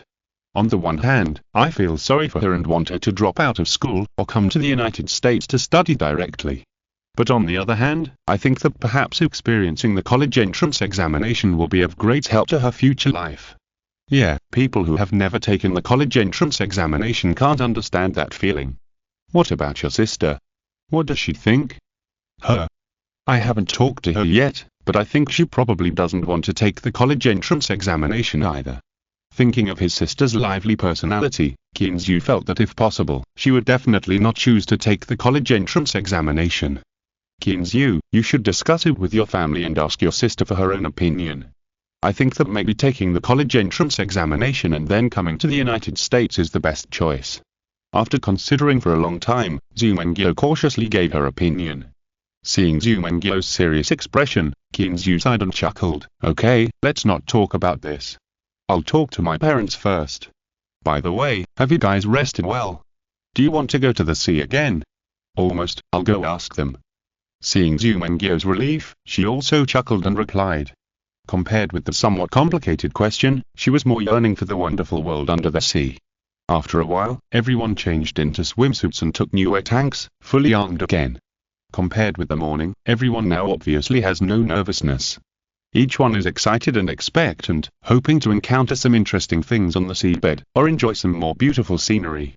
Maybe, if you are lucky, you can also get something valuable. This has nothing to do with money, just simply enjoy the process of treasure hunting. With a few splashes, Kinzu and his companions jumped into the sea one after another, and the little devilfish that was foraging in the distance also swam over quickly, accompanying Kinzu and his companions, acting as diligent guards. At this time, the careless Kinzu remembered that he seemed to have not given this guy a name yet. But now he couldn't care so much, so he would talk about it after returning. After reaching the bottom of the sea, still around the coral reef, Kinzu looked at the few people, and then, as agreed, he took Zumengyo and Suruli, and then followed Dale to swim to one side. As for the rest of the guys, they were led by Will and swam in the opposite direction. This was an agreement they made when they were on the boat, to act separately and see who found more good things, and Kinzu also promised that whoever found the things would own them. In fact, this promise was completely unnecessary. Would they take the good things themselves if they found them? But for their enthusiasm, Kinzu still said it. Sure enough, after hearing Kinzu's words, the enthusiasm of the few people, who were already very high, became even higher. Being able to go out to sea for diving was already a very happy thing, and now there was a harvest for themselves, which made people excited just thinking about it. Chapter 237 White Pearl. Moreover, in order to prevent accidents, several men were holding spear guns in their hands. If they really couldn't do it, they would just shoot directly. Even if they encountered sharks, they would have the strength to fight. Not long after swimming forward with Zumengyo and the other women, Kinzu stopped and looked at the seabed in front of him with some surprise. There were pearl oysters everywhere, and as far as he knew, the fishery should not have specially cultivated this kind of oysters, which means that the ones that appeared in front of Kinzu were all wild. The three women behind him saw Kinzu suddenly stop, and they all looked at him with puzzled eyes. For the things in front of them, none of them thought about other things. Kinzu did not explain. After swimming over quickly, he found many dead oysters, which proved that these guys should have lived in this area for a long time. Reaching out and breaking open a dead oyster, Kinzu was a little disappointed. It was not that he had no harvest, but that the quality was too poor. What appeared in the shell was a deformed white bead, that is, a white pearl, but the shape was not well grown. Now the women understood, and, except for Dale, which woman doesn't love pearls? Suddenly, Zumengyo and Suruli's eyes became hot. Only then did they know that pearls were produced in this place. They could not wait to reach out and pick up a pearl oyster. When Suruli was about to break it open to find out, she was stopped by a pair of big hands. Seeing her puzzled eyes, Kinzu shook his head and picked up a dead shell next to her and handed it to her. Staring at the two shells in his hand and looking carefully, Suruli seemed to understand something. She lowered her head and looked at the seabed, and then reached out and picked up a live shell. Seeing Kinzu shook his head, she put down the live shell again and picked up a dead shell next to it again. Kinzu nodded with satisfaction, and said that the young man was teachable. Zumengyo, who was standing by, also understood it at this time, so together with Suruli, the two women began to sweep this area, leaving Kinzu behind. Looking at the excited expressions of the two women, Kinzu did not mind, because they were all here to play with them. So he followed behind and slowly picked up some fish that slipped through the net. Although the area of the natural pearl field in front of them is not small, the dead shells are limited after all. Not long after they came, the two girls swam back happily. And each of them was holding a dead shell in their hands. What was in it was naturally their harvest. Kinzu took a rough look and found that they had a lot of harvest. The white pearls were piled up on the shells, and the quality seemed to be very good. He gave the two girls a thumbs up and handed the few pearls he had collected to Zumengyo, and then the few of them continued to walk forward. It was not until the air tank began to alarm that the few of them reluctantly floated towards the direction of the fishing boat. As soon as they climbed onto the fishing boat, there were several more sounds of breaking water on the sea behind them, and Liang and the others came back soon after. "How is it? Third brother, how is the harvest?" As soon as he got on the boat, Wangmin came over with a proud look on his face. Looking at his proud look, it was obvious that he had a good harvest. "Oh, don't mention it. I didn't get any. How about you? You look like you got a good harvest, right?" Kinzu complained in a pretentious manner, then looked at the proud Wangling, raised his eyebrows, and asked with a slightly envious tone. Not bad, I got a few pearls, probably worth some money." Successfully fooled by Kinzu's appearance, Wangling took out a shell like a treasure, opened it and showed it to Kinzu. "Oh, not bad. 3 big pearls, not small in size." Looking at the lonely white pearl in the shell, Kinzu sighed in surprise. Where are there more pearls?" When Surui heard that there were pearls, her impatience broke out again, and she couldn't wait to ask. When she saw the only 3 big pearls in Wang Ming's hand, she sighed helplessly. "So few. I want to make a pearl necklace." "Few? You have some too? How many did you make?" Hearing Surui's words, Wang Ming's heart suddenly skipped a beat, and he couldn't help but have a bad feeling. Have I been cheated by this guy again? Here, they are all here. This is mine, and this is Yoyo's. Surui pointed to the 2 shells next to her, which were full of white pearls, and Wang Ming's eyes went dark. "Kinzu, you cheated me again." Wang Ming looked at Kinzu next to him with resentment, who looked calm and composed. His heart was broken at this moment. "I have only 3 pearls to compare with others. I'm really the best. Ha, seeing you still showing off, I knew that this guy must have more than us." Seeing Wang Ming's defeat, Liang next to him immediately gloated over his misfortune. Wang Ming wanted to challenge him to a duel. "Boss, are we going back now? We've run out of air tanks." Just as they were talking and laughing, Will's voice suddenly came to their ears, interrupting their conversation in time. "What do you say?" Kinzu waved his hand and looked at the people in front of him. "Then go back and come back next time." Although they were reluctant, they couldn't dive without air tanks. After thinking about it, they finally agreed. When the fishing boat returned to the dock, it was only a little after 2 in the afternoon. Looking at the people who got off the boat, they all looked unsatisfied. Kinzu smiled and comforted them. "Well, it's not like there is no chance. Tomorrow, next year, can't we continue?" When Kinzu said this, before the women could react, several men immediately cast murderous eyes at him. Being stared at by several people like this, even though Kinzu has become more and more shameless recently, he can't stand it. He smiled awkwardly and said, "Well, I mean next year. Tomorrow I'll go shoot." "Great, I can finally touch a gun." As soon as Kinzu said he was done, Wang Ming immediately took over and shouted excitedly, shocking everyone present. "Woof woof woof." Daha barked at Wang Ming a few times in dissatisfaction, as if he was going to bite you if you make trouble. As soon as he returned to the villa, he saw several pickup trucks driving over on the ranch road not far away. "Hey, boss, Kate is looking for you."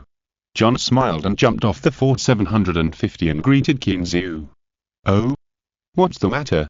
Have they loaded the hay?" "Hay, clean, I'm here for this matter. We have already pulled back several trucks of hay. This is the last truck. With this truck, it's enough for my ranch to use during the winter." As he said that, Kate also jumped off the car and walked towards Kinzu. Chapter 238. Leaving. In the morning, Kinzu struggled to get up from the warm bed with some reluctance. His sleep schedule has been seriously disordered recently. He can fall asleep as soon as he gets home and goes to bed.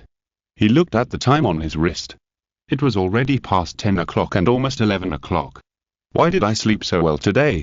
he muttered in confusion, and ignored the 2 brothers who were yawning because of him. Kinzu also yawned and came to the window. "Huh? Is it raining?" Kinzu was a little surprised when he opened the curtains and looked at the dark sky outside the window and the raindrops that were still dripping down. It turned out to be a rainy day. No wonder he felt so sleepy today. It seems that it has never rained since he came to the United States. He scratched his head in confusion. It seemed that Kate said that there was a drought in the past 2 years, so the yield of forage grass has not increased. Thinking of Kate, Kinzu couldn't help but think of the grass that was promised to be given to him a few days ago, but in the end, the other party still didn't appreciate it. He insisted on borrowing the road to change the field, which was the tradition of cowboys. If he did this, it would obviously look down on him.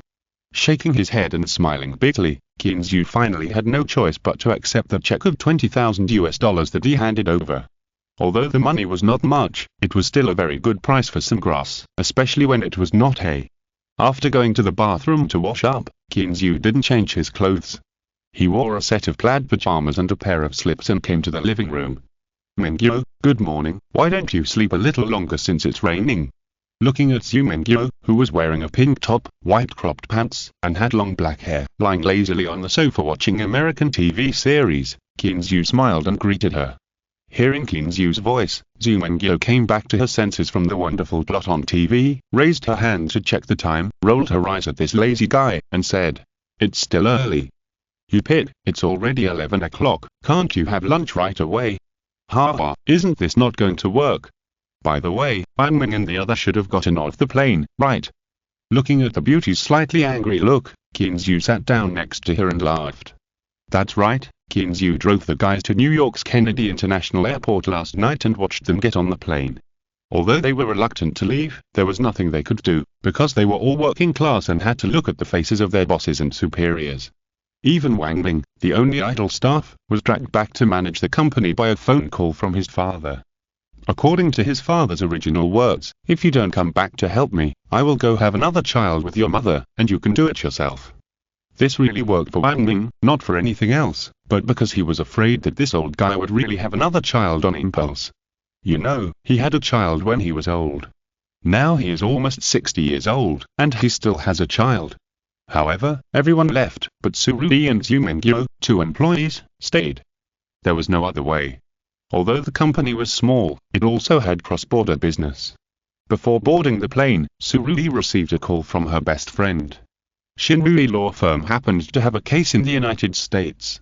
The specific staff would arrive in the United States tomorrow or the day after tomorrow, so she, as half the boss, had to stay to supervise.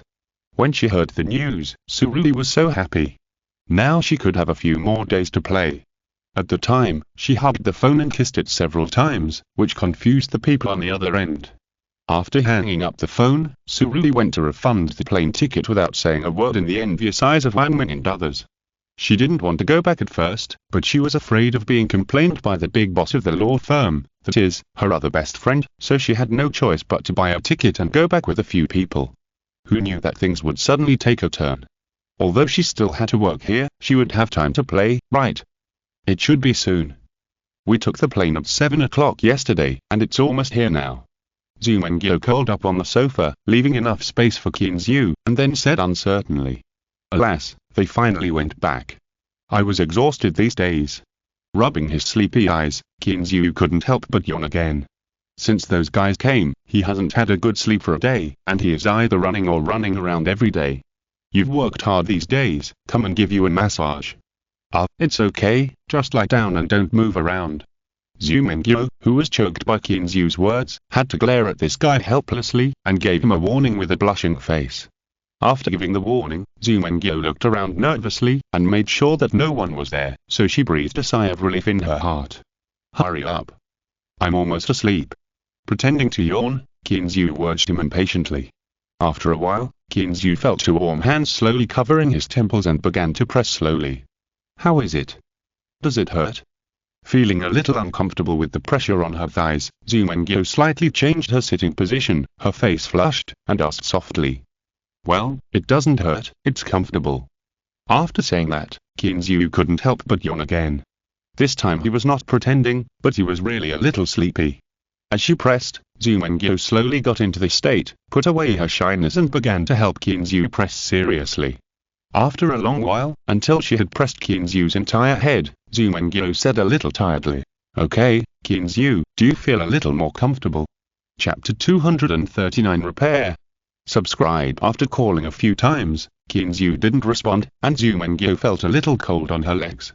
She had never encountered such a thing before, so she looked over with some doubts, and she almost laughed herself out of anger. It turned out that Kinzu fell asleep on her legs while she was massaging him.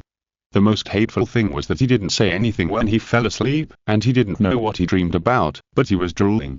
Looking at the obvious wet marks on her white cropped pants, Zumengyo felt like crying but had no tears. Is this the legendary good people don't get good rewards? Fortunately, no one saw it, otherwise my lifelong reputation would be ruined by you. Zumengyo glared at Kinzu, who was still sleeping, and muttered with some shame and anger. However, when she looked down at his tired face, her heart softened inexplicably, so she simply didn't disturb him and let him continue to sleep for a while. Perhaps because someone was setting an example, Zumengyo continued to watch the American TV series while leaning on the sofa, but she felt that she couldn't concentrate. Moreover, her eyelids became heavier and heavier. After a while, accompanied by the TV music, the always diligent Miss Zhu also took a nap during the day for the first time. Wow, how long are you going to sleep? You don't even know to go back to the room. Aren't you ashamed? Kinzu, who was sleeping in a daze, suddenly heard a familiar teasing voice in his ears. He opened his eyes a little sleepily, and what he saw was a piece of Snow White, the real kind of Snow White. The brain froze for 0.01 seconds, and Kinzu woke up in an instant. It seems that this seems to be the crop pants that Zumengyo is wearing. Kinzu remembered a little. It seems that Zumengyo gave him a massage, and then he fell asleep on her thighs. Could it be? Some doubt slowly raised his eyes upwards. Kinzu's eyes went up from the flat belly, slowly over the hills, over the mountains, and came to the equally confused pretty face. He got up and Kinzu said with some concern, "Mengyo, are you okay? Why didn't you wake me up?" "It's okay, I don't know what happened, I fell asleep." Touching her thighs that were numb from being pillowed by Kinzu, Zumengyo finally reacted and smiled shyly. "Hey, I say, you guys are too much, you actually ignored me." Tsurugi on the side muttered indignantly. Unlike Zumengyo's Aijin, she couldn't sit still at home. She took Eva out to ride horses early in the morning, leaving Zumengyo alone at home to watch TV. As a result, when she came back at noon, she saw the two of them sleeping on the sofa in an ambiguous posture. She felt so sour in her heart, as if something of hers had been taken away by someone. Ahem, no, Rui, you're back. Startled by the sound, Zumengyo quickly stood up from the sofa, but before her legs could recover, she fell back on the sofa. Coincidentally, Kinzu had just turned around, and when Zumengyo fell back, she sat directly on his thighs. Ah! Suddenly, a wolf howl spread throughout the villa, scaring the two little huskies who were playing upstairs, and they trembled and ran downstairs. Ah! Kinzu, what's wrong with you? Are you okay? The two girls were frightened by Kinzu's sudden wolf howl, especially Zumengyo. She seemed to know why Kinzu yelled like that, and asked with concern. "No, it's okay, let me rest alone," Kinzu said with gritted teeth, covering the place where he had just sat with his hands tightly. His face turned pale in an instant, and a little sweat oozed from his forehead. "Kinzu, are you okay? Don't scare me. How about we go to the hospital?" Looking at Kinzu's appearance, Zumengyo's voice was filled with tears. She didn't expect that it would be so coincidental that she just sat on him lightly and hurt him so much. "It's okay. You guys go first and let me be alone for a while." Okay, then be careful. If it doesn't work, I'll call an ambulance." Covering her mouth and holding back the tears in her eyes, Zumengyo took the dazed Tsurugi to the living room next door and waited quietly. At this time, Kinzu was holding back the piercing pain from his lower body, and he felt so aggrieved. He had deliberately gotten up late because something was not listening to him.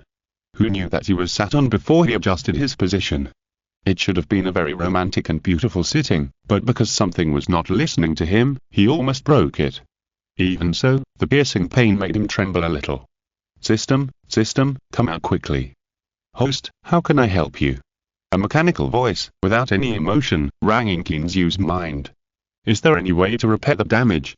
Hearing the voice of the system, Kinzu asked impatiently. "Spend 10,000 points to repair and strengthen the damaged parts." "Are you sure?" Yes, I'm sure." Hearing that he could still spend points for repair, Kinzu was so surprised that he nodded and agreed without caring whether the 10,000 points were expensive. Spend 10,000 points to repair the damaged parts. It has been confirmed and is being repaired. As the mechanical voice sounded, Kinzu suddenly felt that the pain was not so strong, and he couldn't help but breathe a sigh of relief. Repair completed. This repair consumed a total of 10,000 points, and the remaining points are 20,200. As the voice fell, the last trace of pain disappeared, and the whole world suddenly became quiet, as if nothing had happened. Only when he touched the sweat on his head could Kinzu be sure that just now, because of his slightly crooked mind, the points he had accumulated with great difficulty had disappeared by another 10,000. Kinzu, what's wrong? Do you want to call an ambulance? Hearing the sudden silence in the living room, Zumengyu asked with a choked voice while holding the phone. It's okay. I'm fine. Why are you crying? I'm fine. As soon as the voice fell, Kinzu walked out with a staggering step. Are you really okay? I really didn't mean it. Seeing Kinzu coming out, Zumengyu hurried forward to support him and explained impatiently. It's really okay, don't worry. It's all my fault. After smiling and comforting the beautiful woman in front of him, Kinzu walked to the bathroom impatiently. He still had to confirm whether the thing was still there. Thanks to Fengxiai for the reward and support. As for the skipping chapters mentioned by Jibai, there is actually no such thing. It's just that several book friends have been saying that a friend of mine came to the United States and could post dozens of pictures, so I decided to skip this short section directly. In fact, I feel it is really unfair. Writing the first few chapters is really more tiring than usual. I was dizzy from looking up all kinds of information, and I was working on the plot at the same time. Alas. Since you don't like it, I will speed up the progress. Si este escuchando esta novela en un canal distinto a mundo fanfic novelas, significa lo descarga and y subir en sin esfuerzos invitamos cordialmente a visitar nuestro canal. Mundo fanfic novelas all encontrar la versión original de esta historia y podrás explorar muchas otras novelas de diversos narradores. Te esperamos para sumergirte en un mundo de novelas increíbles. Chapter 240 Aura. Subscribe. Arriving at the bathroom, Kinzu finally breathed a sigh of relief. Fortunately, he didn't destroy it by himself. However, the system actually has its own repair function, which Kinzu didn't expect. If so, wouldn't it be too difficult to open a hospital by himself? Remind the host, except for the host itself, each repair consumes 10 times the points. Well, the system's words defeated Kinzu's little thoughts. 10 times? What about Brother Pitt? Seeing Kinzu return to the living room with a relaxed expression, Zumengyu finally felt relieved. Thinking of what had just happened, her face couldn't help but redden. However, thinking of Kinzu's pitiful expression just now, she couldn't help wanting to laugh out loud. However, considering that Kinzu was right next to her, she didn't dare to laugh out loud, but seeing that her shoulders were shrugged, it was obvious that she was struggling to hold it back. Ha, Kinzu, how is it? Does it taste good? Suru didn't have Zumengyu's concerns. After seeing that Kinzu was fine, she laughed and teased him. Nothing. Why don't you try? Kinzu groaned twice, his face was really a little embarrassed, and he retorted angrily. Okay, Kinzu, let's go, it's time for lunch. You didn't eat in the morning. Are you hungry? Seeing that Kinzu was a little embarrassed, Zumengyu quickly interrupted the two of them and said with some concern. After being told by Zumengyu, Kinzu really felt a little hungry, so he didn't say anything and walked towards the kitchen. After lunch, Suru yelled and asked Zumengyu to accompany her to practice horse riding. Although Eva was with her, she still wanted to take her bestie away to avoid the two of them rubbing off sparks so quickly. Originally, Zumengyu didn't want to go. It wasn't that she wanted to be alone with Kinzu, but she was just staying at home.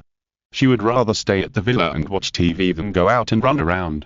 The so-called New Age home girl refers to her type. But then he thought about it, and he hadn't seen Shibai for a few days, so he reluctantly went to the stable with Surui. As for Kinzu, he took Daho and her with him, took a stroll and then went to the warehouse where the grain was stored. 2 days ago, the seed company had already delivered the grass seeds he ordered, and he wanted to cultivate them first while he had nothing to do. The warehouse now was not as empty as when he first came.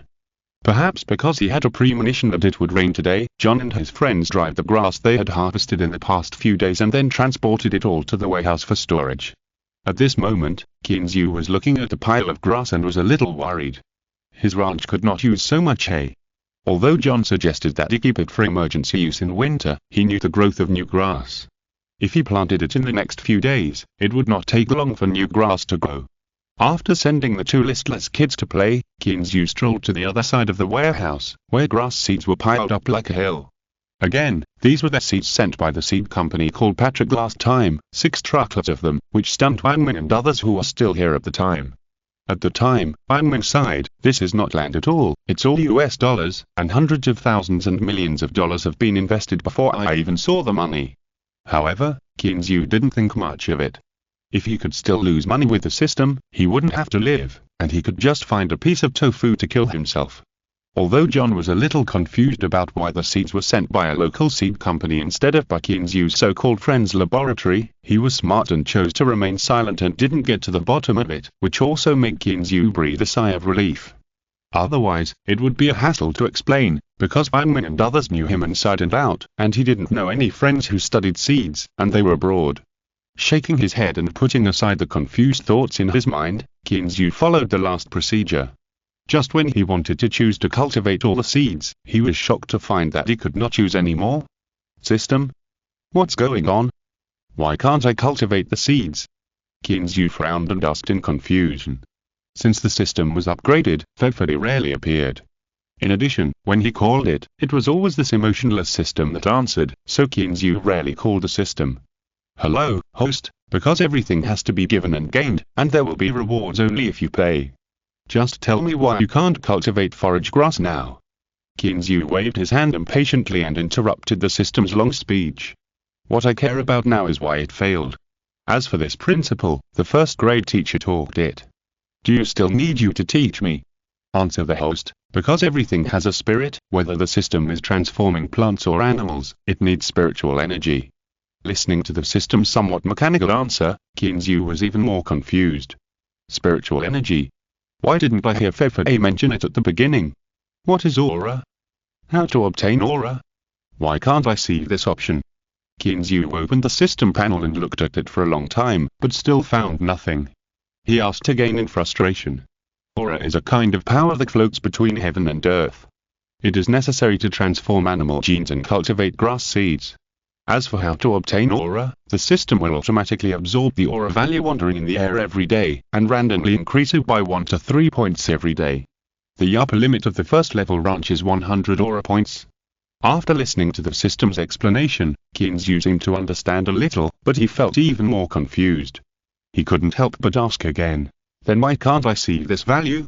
And why didn't you remind me of this at the beginning?" Answer the host, "Because the aura value is also equivalent to the experience value, which is the value required for the ranch to upgrade, so you need to click on the ranch level to see it." As for not reminding this question, it is because the system will only solve the host's doubts. Well, although this guy said it very tactfully, Kinzu still understood it. If you don't ask, why would others say it? But Kinzu was also wrong. How the hell did I know there was such a thing as spiritual energy? And why was I able to use the system to transform this function at the beginning, and there was no prompt for me to consume spiritual energy? Host, because the level 0 ranch system, at the beginning, will have 10 spiritual energy points for the host to use. Each time you transform an animal, you only need to consume 10 spiritual energy points. Each time you cultivate seeds, 1 cubic meter consumes 5 spiritual energy points. As if seeing Kinzu's confusion, the system gave a rare humane explanation. Chapter 241 There is a problem with seed cultivation. Well, after half an hour of question and answer with the system, Kinzu finally understood the source and function of spiritual energy. To put it simply, spiritual energy is consumed to transform organisms. Whether it is to strengthen the genes of pets or to cultivate seeds, spiritual energy is consumed. And the system will not remind you until the spiritual energy is consumed. The acquisition of spiritual energy is related to air quality. For example, in cities with serious air pollution, you may not be able to collect even a little bit every day. However, in a ranch, because of the good air quality, you can harvest up to 3 points of spiritual energy every day. And this spiritual energy value is the key to upgrading the ranch. The upper limit of the first level ranch is 100 points of spiritual energy. If you collect 100 points, plus the auxiliary buildings are complete, you can directly upgrade the ranch. However, Kinzu looked at the eye-catching 1/100ths on the attribute panel, and then looked at the pile of seeds in front of him, and he had the urge to vomit blood. What should I do now? The grass has been harvested and the sprinkler system has been connected, but now there is a problem with the seeds. Do I have to plant the kind of ordinary grass seeds? No, absolutely not. Kinzu shook his head violently. After spending so much time and effort for a few days, if he still planted those ordinary grass seeds, he would go crazy. System, is there no way to speed up the growth of spiritual energy? Kinzu continued to pester the system without giving up. He didn't believe that the system had no other way. Sure enough, the system did not let him down. After hesitating for a moment, he only heard him answer in a mechanical voice. There is no way to quickly increase spiritual energy, but if you just cultivate grass seeds, you can use points to exchange for spiritual energy liquid. Spiritual energy liquid? What is this? Kinzu's head was suddenly full of confusion again. He finally figured out one spiritual energy and another spiritual energy liquid. Yes, spiritual energy liquid. This is a spiritual energy derivative produced when collecting spiritual energy. Although it has no effect on the upgrade of the ranch system, it can be used to cultivate seeds or slightly modify animal genes. Ah, there is this. How to exchange it? Help me exchange it. Kinzu was overjoyed when he suddenly heard that there was such a way. Without asking, he hurriedly urged the system to help him exchange it. 1 drop of spiritual energy liquid is 1,000 points. How much spiritual energy liquid can the host exchange? What? 1,000 points per drop. Kinzu shouted in disbelief. At this moment, the mechanical voice of the system was like a basin of cold water, which directly extinguished his enthusiasm. 1,000 points are enough for him to upgrade an acre of grassland, and even enough for him to learn some small skills. But now the system tells him that 1,000 points can only be exchanged for 1 drop of spiritual energy liquid. Although he doesn't know the effect of 1 drop of spiritual energy liquid, it is obvious that it is definitely not as good as the effect of spiritual energy. Moreover, he now has only 22,000 points left. If he exchanges them all, he will only have more than 20 drops of spiritual energy liquid. What is it enough for? Yes, host, 1,000 points can be exchanged for 1 drop of spiritual energy liquid, and 1 drop of spiritual energy liquid can cultivate about 1 cubic meter of seeds. Wait, you mean, 1 drop of spiritual energy liquid can cultivate 1 cubic meter of seeds? Then why does it take 5 points of spiritual energy? Kinzu hurriedly interrupted the system's introduction. To his surprise, from what the system said, the function of a drop of spiritual energy liquid could actually be compared with 5 points of spiritual energy. Yes, because the main function of spiritual energy is to upgrade the ranch, so in using it, it will involve some conversion rate issues. Well, Kinzu finally understood. It turned out that he had been cheated by Fefari before, but he didn't know what she used her spiritual energy for. Since things have come to this, Kinzu has no better way. Just exchange it. Although 22 cubic meters of seeds is only a small part, there is always a hope that it is not. After confirming the exchange, a pile of shiny green diamond crystals slowly condensed in the void in front of Kinzu. Kinzu reached out and picked up a green diamond crystal in front of him, which was as big as a soybean. He looked at it carefully. The pure green crystal was like crystal, and it felt cool to the touch. The coolness penetrated through the fingers and went straight to the bottom of the heart, which made people feel refreshed and all the fatigue in the body disappeared. What a good thing! Kinzu murmured while holding the diamond crystal in his hand. By the way, system, how do I use this thing? After reaching out and catching the other 21 green crystals, Kinzu began to feel troubled again. Just soak it in water. This kind of crystal will melt when it comes into contact with water. Please keep it properly. The system's voice was still as mechanical as usual, but Kinzu always felt that it seemed to have some emotions in it. Shaking his head, Kinzu did not think about those unimportant things anymore, and went out and returned to the villa. When he returned to the warehouse again, he had a large red plastic bucket in his arms, a super large one, and then he took a few buckets of water from the back of the pickup truck and poured them directly into the red bucket. When the water was almost full, Kinzu threw a green diamond crystal into it. In an instant, the crystal, which was originally extremely hard, melted when it came into contact with water, and the originally transparent and colorless water immediately turned into a green piece, as dazzling as an emerald. Good guy, it looks really good. Kinzu muttered, and began to pour seeds into it, and stopped only when he estimated that it was almost full. The bucket, which was not full at all, was immediately filled to the brim with these seeds, and it looked like it would overflow at any time. System, how long does this need to be soaked? Kinzu has now developed a habit of asking the system for everything he doesn't understand. 1 hour. The system's mechanical voice answered Kinzu concisely, and then fell into a deep silence again. An hour 2? He muttered to himself. It seemed that it was no different from using spiritual energy. So, Kinzu did not continue to wait foolishly, but went out and got in the car and headed straight for Revere. As for what to do, is there any need to ask? Buy buckets. Although there are only more than 20 drops of spiritual liquid now, which is not enough for all the cultivation, it still requires more than 20 large buckets, and the ranch obviously does not have these. While driving the Ford 750 on the road, Kinzu was still thinking about the problem of points. It seems that it is time to catch a boat and exchange for some points. Otherwise, it will not be enough to cultivate seeds.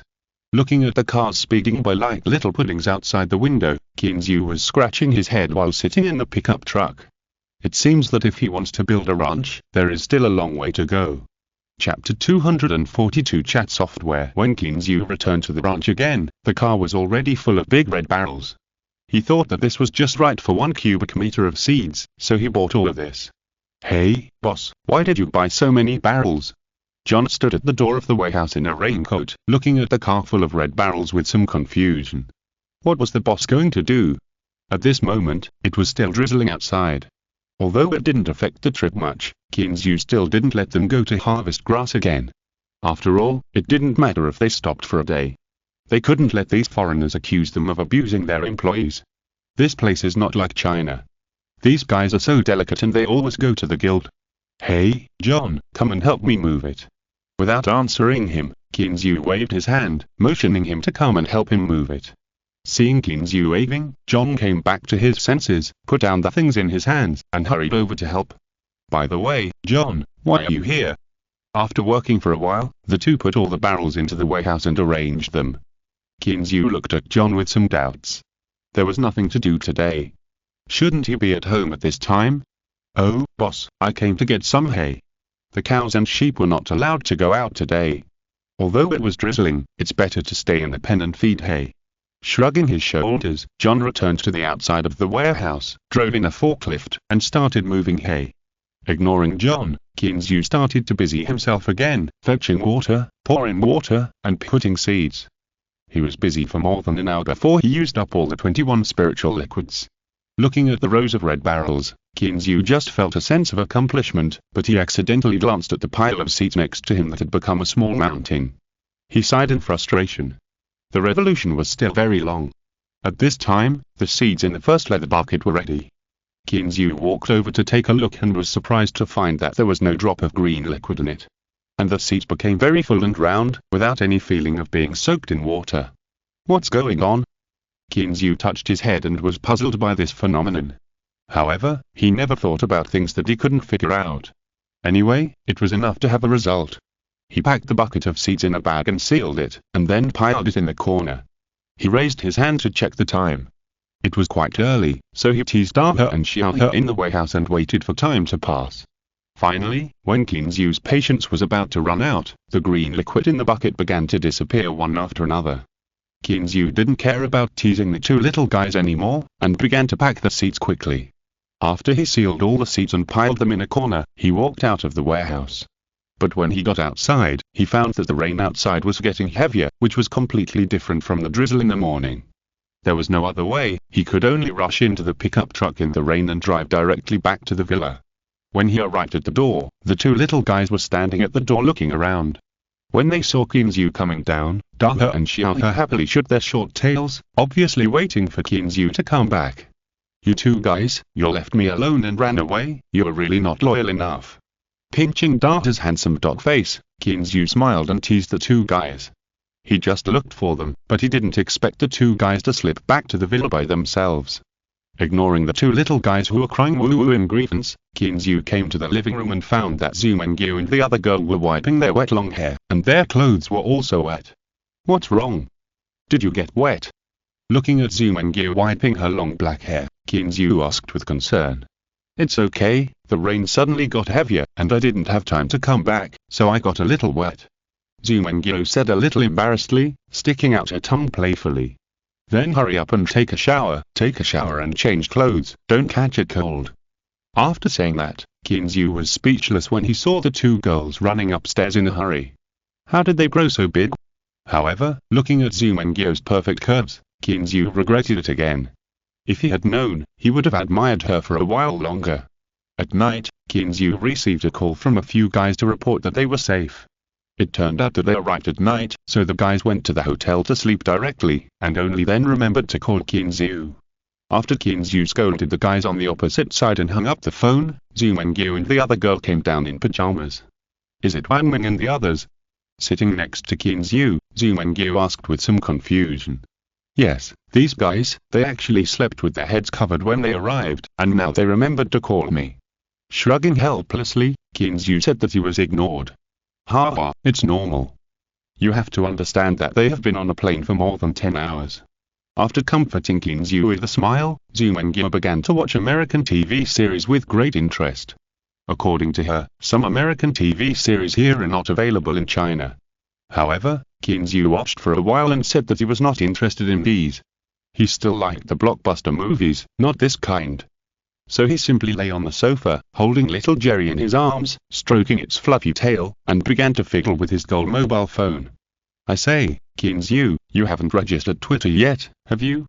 Inadvertently, Suru saw that Qin was still holding Mamo and searching boredly, so she asked in surprise. It seems that I haven't, I forgot. Qin replied with some embarrassment. He said why he felt something was wrong. When he was in China, he was too busy holding his mobile phone, and now he didn't know what to do with his mobile phone. There were only a few domestic chat software installed on his mobile phone. At this time, how many people are online? His thoughts had not yet shifted from China, and he had been staying with his friends in China recently. In a trance, he really didn't realize that he was already in the American continent. Moreover, he had been very busy recently, so he didn't even think about social networking sites. For people who have been on the internet for many years, Twitter, Facebook, Skype, MSN and other things are not unfamiliar. Weibo in China are fake Twitter, Rinran and Net are fake Facebook, Skype is a global free voice conversation software, and MSN is a long-established instant messaging software, similar to QQ. As Surui looked at Xiaobai, Qin lowered his head to download the software, and then worked for a long time before he was considered to have registered. He also found a relatively handsome photo of him riding Xiaobai on his mobile phone, uploaded it and used it as his profile picture, and Qin breathed a sigh of relief. Unexpectedly, just after setting up the profile picture, several people followed him. Qin exclaimed lightly, a little curious, could it be that his brother's charm has reached a certain level? Hi, Qin, you finally signed up for Twitter. How are you doing lately? Just when he was about to see who it was, he unexpectedly received a private message. Qin clicked it and was a little stunned. Chapter 243a. Small lawsuit. Who is this? Qin looked at the private message and felt a little confused. From the tone of the person speaking, he seemed to be very familiar with him. After thinking carefully, Qin seemed to have some clues from the few friends he met after arriving in the United States. He glanced at Zhu Mengyo and Surui who were watching American TV series with relish next to him, and Qin looked at the person's information with a guilty conscience. Sure enough, looking at the familiar photo of Anna in the information, Qin smiled knowingly. Speaking of which, it has been a while since I contacted her. Yes, I have been busy recently and forgot about it. By the way, how did you know that I registered on Twitter? Don't you know that this has an automatic reminder function? Anna, who was lying on the bed holding a computer, raised her lips slightly. This handsome Chinese guy is really cute. Qin sweated a little and felt that he seemed to be out of touch with this era. He quickly changed the topic. After chatting with Anna quietly for a while, Qin excused himself and entered the conversation. After all, there were two beautiful women sitting next to him. If he was discovered, it would be a bit bad. An afternoon was spent chatting with several people, and Qin gradually became familiar with this new social software. The continuous rain did not stop until the next day. The sky was drizzling non-stop, and occasionally there were a few heavy rains, which made people really unpredictable. In the morning, Qin simply did not get up and stayed in the bedroom until lunchtime. Then he washed up and went to the restaurant to have some lunch. Just when she was about to go upstairs, Suruli's phone suddenly rang, which scared the two girls who were addicted to American dramas. Patting her magnificent chest, Suruli looked at the phone and found it was an unfamiliar number. After answering the phone, she hummed a few times, and then asked the other party to come to Boston before hanging up the phone. "Kinzu, do you have anything to do this afternoon?" "Nothing." "What's wrong?" Kinzu stopped going upstairs and turned to look at Suruli with some confusion. "It was raining so hard outside, what could I do?" "Then lend me your car. My colleagues from the company have arrived, and I have to go meet them first." Suruli raised her cell phone and muttered a few words reluctantly. It was raining so hard outside, and she really didn't want to run around. Hearing this, Kinzu nodded with some relief. So this is what happened. Although he was a little curious about what case it was that made their law firm travel all the way to the United States, he still resisted asking. After thinking about it, he smiled and said, "How about this? I'll let Dale drive you there. You don't have an American driver's license now. If you are caught by the American police, it will not be good." After that, he gave a few instructions to Dale, who was reading a magazine on the side, and watched her nod, and then continued to walk upstairs. "Do you want me to go with you?" Hearing their conversation, Zumengyu asked a little embarrassedly. "It's raining so hard outside, let's just forget it. You just wait here, I'm just going to meet them." Looking at the heavy rain outside, Surui scratched her hair in distress. Although she wanted to drag her good sister along, she couldn't bear to do it. When Dale dragged Surui, who was full of depression, to Boston, Kinzu really couldn't suppress his curiosity, and asked Zumengyu next to him softly, "Mengyu, what case is it this time? Do you have to go all the way to the United States?" "This, I'm not very clear, I just heard them say a few words vaguely." Zumengyu's vague answer made Kinzu almost vomit blood. "You're so unprofessional in your life, aren't you?" But she didn't know, so Kinzu had no choice. He couldn't just call her now to ask, right? It was not until 6 o'clock in the afternoon, when Kinzu and his friends were about to have dinner, that the huge roar of the 12-cylinder engine of McLaren P1 came from outside. "What's wrong, Rui? Are you having any trouble with the lawsuit?" Seeing Surui walking in with a strange look on her face, Zumengyu asked with some concern. Even Kinzu was confused by her strange expression. You said she was embarrassed, but she felt a little bit amused. Shaking her head, Surui walked to the dining table and sat down under the concerned eyes of Kinzu and the others.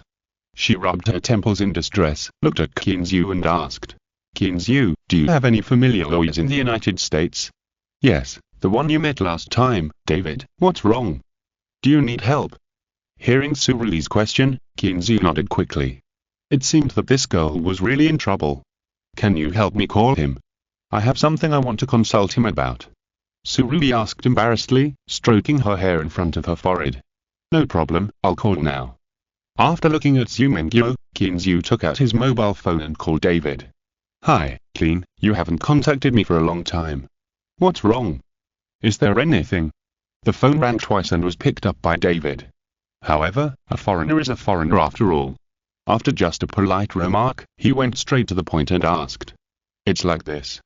A lawyer friend of mine in China seems to have encountered some legal problems in the United States and wants to ask you for advice." Looking at Surui, who was expecting something on the opposite side, Kinzu also got straight to the point. "Oh? No problem, Clean, if you have any questions, just ask her to call me directly." Listening to David's hearty laughter on the other end of the phone, Kinzu's mood relaxed, and he said with a smile, "It's like this, she's right next to me, I'll let her talk to you herself." David, who was dining with his wife, wiped his mouth with the tissue beside him after hearing Kinzu's words, stretched out his hand and gestured to his wife towards the study, then walked towards the study and said, "Okay, no problem at all, Clean, give her the phone." Looking at Surui, who was walking aside with her mobile phone, he looked at Zumengyu. "Does your law firm often take on international lawsuits? Why does she look like she doesn't even understand the law?" "How should I know? You know, I'm just hanging around in there, and what's more, I've only been there for a short time." Helplessly shrugged her slender shoulders, Zumengyu looked at Kinzu a little aggrieved. "You guy, don't you know that I'm a lazy person, and you still ask?" Well, looking at the pretty face that was about to cry, Kinzu quickly surrendered. He was just too curious. It rained for 2 days, which made him depressed. After a while, Surui hung up the phone and walked back. After returning the phone to Kinzu, she breathed a sigh of relief. Without waiting for Kinzu to ask, Surui felt a little amused and began to narrate the whole story. Chapter 244a. Ridiculous Case. After hearing the whole story, Kinzu and Zumengyu opened their mouths wide and couldn't close them for a long time. You mean, you picked up a stone and brought it back, and the police accused you of smuggling cultural relics? Kinzu looked at Surui in disbelief. Are you sure you're right? No, I bought a stone, but I didn't get the invoice. Surui shrugged. Although she also found it unbelievable, it did happen. Kinzu just breathed a sigh of relief, but was hit again by Surui's words. Did you buy it with money? It turned out that an old client named Tang from Surui's law firm came to Boston with his wife and daughter for a trip during the National Day holiday.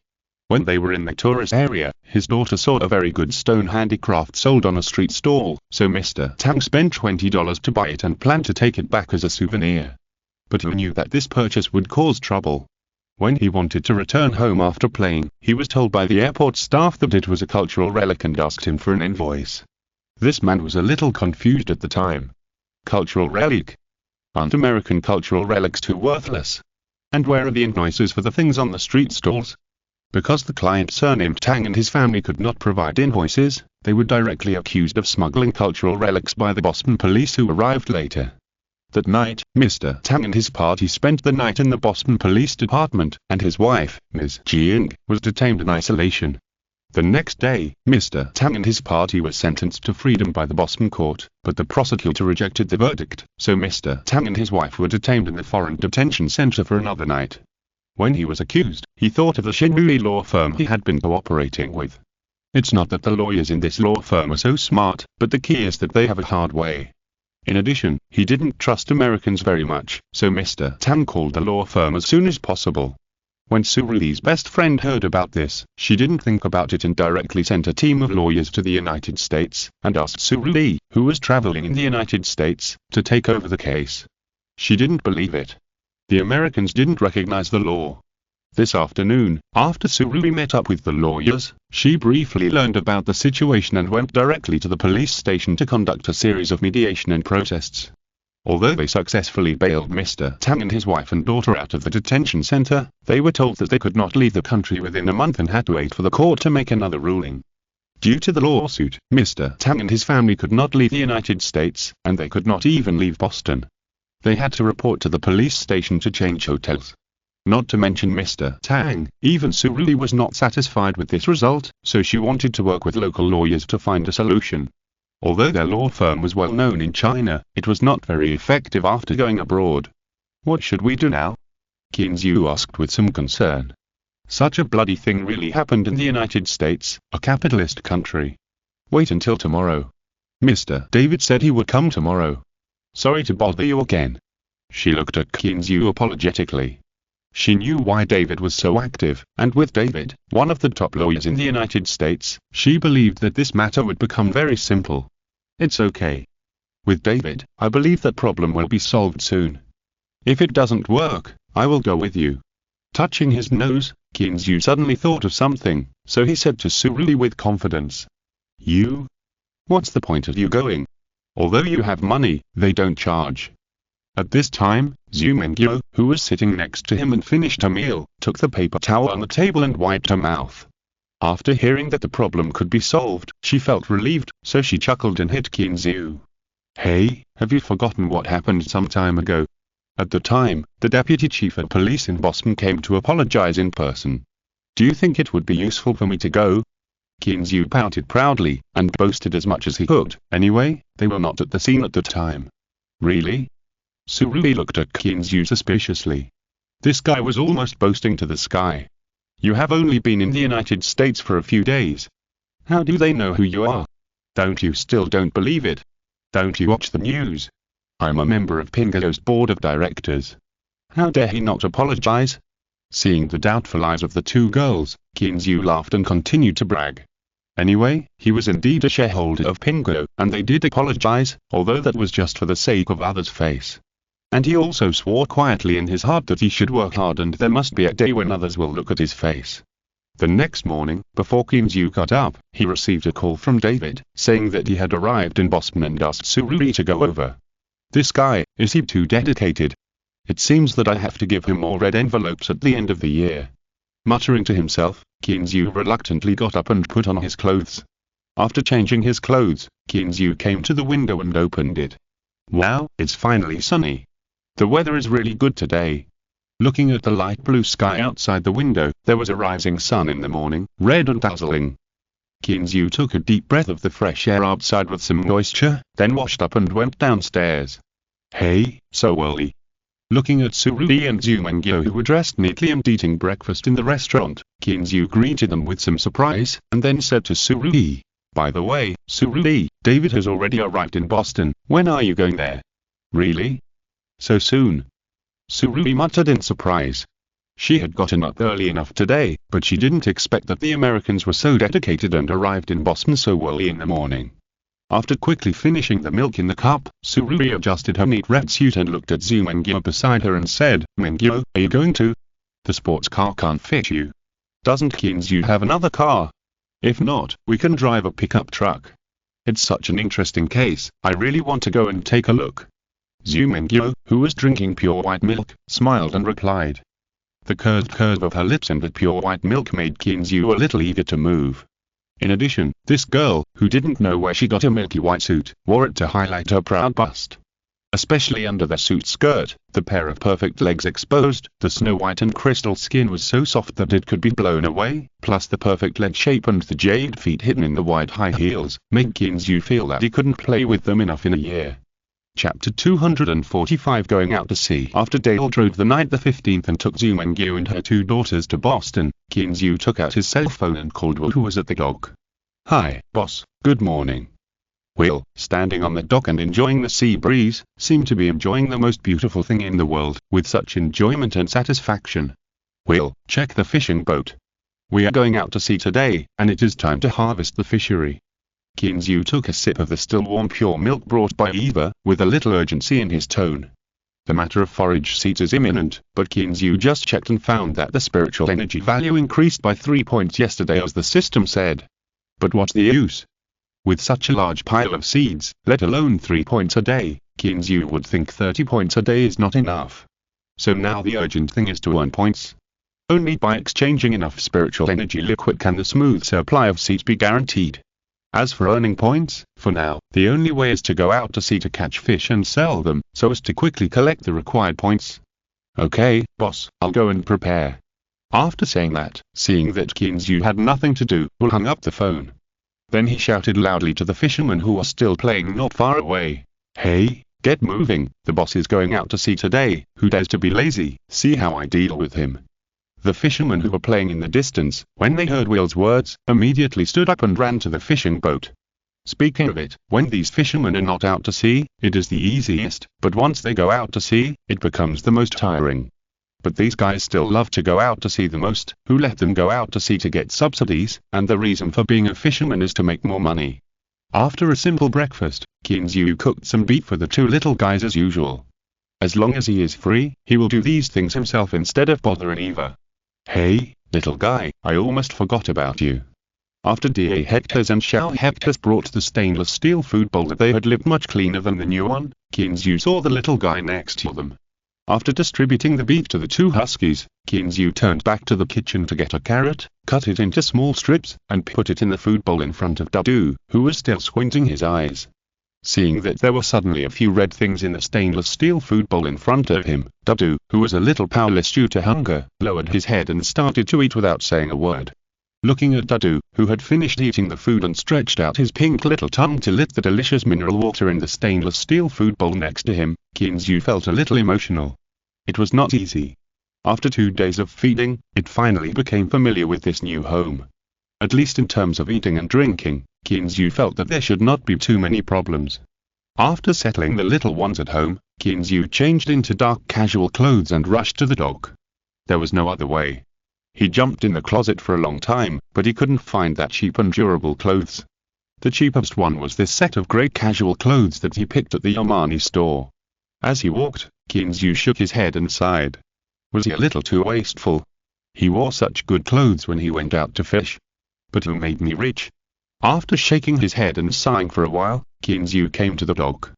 Looking at the slightly shabby small dog, Qin once again reminded himself in his heart that he had to build the dock as soon as possible. After getting on the fishing boat, Qin found that all the fishermen in charge of the fishery were there. "Boss, don't worry, there is nothing big at the dock now, and this time we are going out to fish, and we can't handle it with fewer people, so I brought everyone with us." As if he saw the doubts in Qin's eyes, Will, who was checking the crane arm, smiled and explained to him. Qin nodded in realization and said nothing more. He came here mainly to be a spectator and apprentice. Can you expect a guy who has only been fishing a few times to help? Whoo! A low whistle broke the tranquility of the morning at the seaside. Several large seabirds were also startled by the sudden whistle and took off from the woods not far away. The huge body of the Beckino one slowly moved. With the roar of the diesel engine, it left the shabby little dock and headed towards the vast sea in the distance. "Boss, don't worry, we will definitely return with a full load this time." Simon, who seemed to see the urgency on Qin's face and thought he was worried about the harvest of this trip, spoke a few words to comfort Qin. "Ha, I have the confidence, too. I have the best guys." Qin, who came back to his senses, also responded with a smile, which immediately made Simon, who was already standing straight, stand up even more proud. Bang! A huge splash of water sounded in everyone's ears, not only covering the voices of several people, but even covering the roar of the fishing boat's engine. "Isn't this your pet, boss?" Will, who set the course and walked out, looked at the silver-white manta ray swimming slowly in the water with the fishing boat in surprise. Could it be that the boss was going to take this guy to fish? Yes, I'll let this guy go back now." Qin looked at this guy with some shame. "You came here to make trouble, didn't you? If you were caught in the fishing net, it would not be fun." By the time Qin sent this guy to play aside, the fishing boat had been sailing for more than 10 minutes. "Boss, it's almost time. Let's go see where we can get the internet." Will took the lead and walked towards the captain's room. As soon as he entered, Will quickly turned on the fish finder. Suddenly, a dripping sound came into the ears of the two. The fish finder that had just been turned on was covered with dense dots. "Ha, boss, it seems that the catch in the fishing ground is really rich. I just turned on the fish finder and found a large school of fish. Do you want to cast the net now?" Turning his head to look at Qin, who had just walked in, Will asked him with a big laugh, his tone full of expectation and excitement. "So soon? You decide. This time, everything is up to you." After muttering in surprise, Qin also smiled and handed over the power to this experienced guy. "If you don't understand something, just learn it by yourself. Thanks to 141212124400046 and Fenxi for the reward." Chapter 246a. Full catch. The fishing boat drove forward for about 2 minutes. Will in the captain's room picked up the intercom and shouted loudly, "Cast the net." "Got it." Hearing Will's voice coming from the intercom, Simon responded immediately and pressed down hard with his hand. Suddenly, a large group of deep-water fishing nets were ejected from the stern of the boat, spreading rapidly in the air, covering an area of hundreds of square meters, and gradually sinking to the bottom of the sea. The uses of fishing nets are different, and the materials are naturally different. According to their uses, fishing nets are divided into gill nets, trawl nets, person nets, building nets and laying nets. And the materials are different for different uses. For example, the trawl net used by Qin's ship is made of steel wire, nylon rope and fiberglass wire. Although the weight is reduced by adding fiberglass, this net is also calculated by tons. This is not something that humans can deal with strength, so machines must be used. There are 2 devices to control this machine, one in the cab, which can be controlled directly in the cab, and the other on this deck. Because the specific situation can be seen more clearly on the plate armor, and it is easier to operate. As an old fisherman who has been working on fishing boats for more than 10 years, Simon is very familiar with the nets. Not long after the fishing net sank into the sea, Qin felt that the speed of the fishing boat suddenly dropped a little. Even in the gaps of the fishing net, Qin could see some half-grown cod constantly jumping out of the water. "Boss, look, I told you, your fish farm must have a lot of fish." Although the net has not been raised yet, Will can still see the situation in the sea clearly through the window. Hearing Will's words, Qin also laughed happily, and ran out quickly, lying on the bow, looking at the fishing net below. What is caught here is not fish, but green US dollars and the almighty points. The fishing boat dragged the fishing net in the sea for about an hour, and Will's voice came from the intercom on Simon's waist. "Okay, man, get ready to collect the net, let's see what we've got this time." Hearing Will's somewhat excited voice, Simon responded quickly, and then began to operate the winch on the deck neatly, preparing to pull up the fishing net. As the speed of the fishing boat slowed down, the fishing net was gradually pulled out of the sea by the winch. The fish tail used by Tycoon one is the internationally used one, and the gap between the fishing nets is as wide as 15 centimeters. In other words, fish under 30 centimeters will leak out of this cap to preserve the ecological balance in the ocean. To put it bluntly, it means that all the fry cannot be caught, and they should be left to grow up and then come back to catch them. But when the fishing net was slowly lifted up by the winch, Kinzu couldn't help but say oh. Because at this moment, the tightened fishing net in front of him was more than one circle larger than the last time. The huge body was like a huge ball. The full fish was squeezed in the middle of the fishing net, with a diameter of 5 or 6 meters. What Kinzu caught was not fish, but green dollars. 22.5 tons, about 80,000 fish, and this is just the fish on the upper layer. If we catch more from the lower layer, there will probably be more. Looking at the numbers displayed on the hydraulic screen, Simon couldn't help laughing, and then controlled the mechanical arm to pull the fishing net onto the rear deck of the fishing boat. "Hey, hurry up. Come and help." "Yes, slowly, a little bit over here." Will also ran out of the cab, directing the mechanical arm controlled by Simon while shouting at the other people to come and help. After the mechanical arm slowly poured all the fish in the fishing net into the fish hold, Will smiled and said, "Boss, it seems that you are lucky. This net has a good harvest." Kinzu also nodded. Looking at the slowly pouring fish in the hold, he seemed to see a lot of points and the cultivated grass seeds. You know, he has been worrying about this matter for the past few days. However, there is no ice in the fish hold at this time, because these fish need to be sorted. Some fish are very valuable, some are not so valuable, and their fates are naturally different. As more than 20 tons of fish were put into the fish hold, Will called Aiden, Hubbard, Patience, and Simon, who put away the fishing net again, and walked into the fish hold under the deck together. Of course, Kinzu, who was watching the excitement, was also indispensable. Although he also wanted to help, he was politely rejected by Will. After all, the catch this time is not small, much more than last time, so we still have to hurry up to deal with it. Now what they have to do is still to sort, put some valuable fishes separately in the pool beside, and throw away or kill some inedible things, such as water plants, jellyfish, sea snakes, etc. Some things that need to be released are thrown back into the sea, such as turtles, sharks, seals, sea lions, fur seals, dolphins, etc. These creatures, except for the crazy people who kill them at a specific point, are basically not killed by ordinary fishing boats. Of course, this is just an introduction. As Aiden said, they are now catching fish from the upper layer, and basically they will not catch too many strange things. Sure enough, after entering the fish tank, in addition to a lot of water plants, most of them are lively sea fish. There are all kinds of fish, the most conspicuous are several huge red fish. These fish have spikes on their bodies, which look very scary. When Will and Simon, who just came in, saw these fish, they immediately ran over, grabbed these fish by the gills, and threw them directly into the seawater tank next to them. What kind of fish is this? Is it precious? Seeing Will and Simon's cautious look, Kinzu felt a little curious, so he looked at Aiden and asked. Among these people, this guy talked the most, so it would be right to ask him. This is the vermilion flathead fish, a very valuable fish, which can grow up to about 1.5 meters.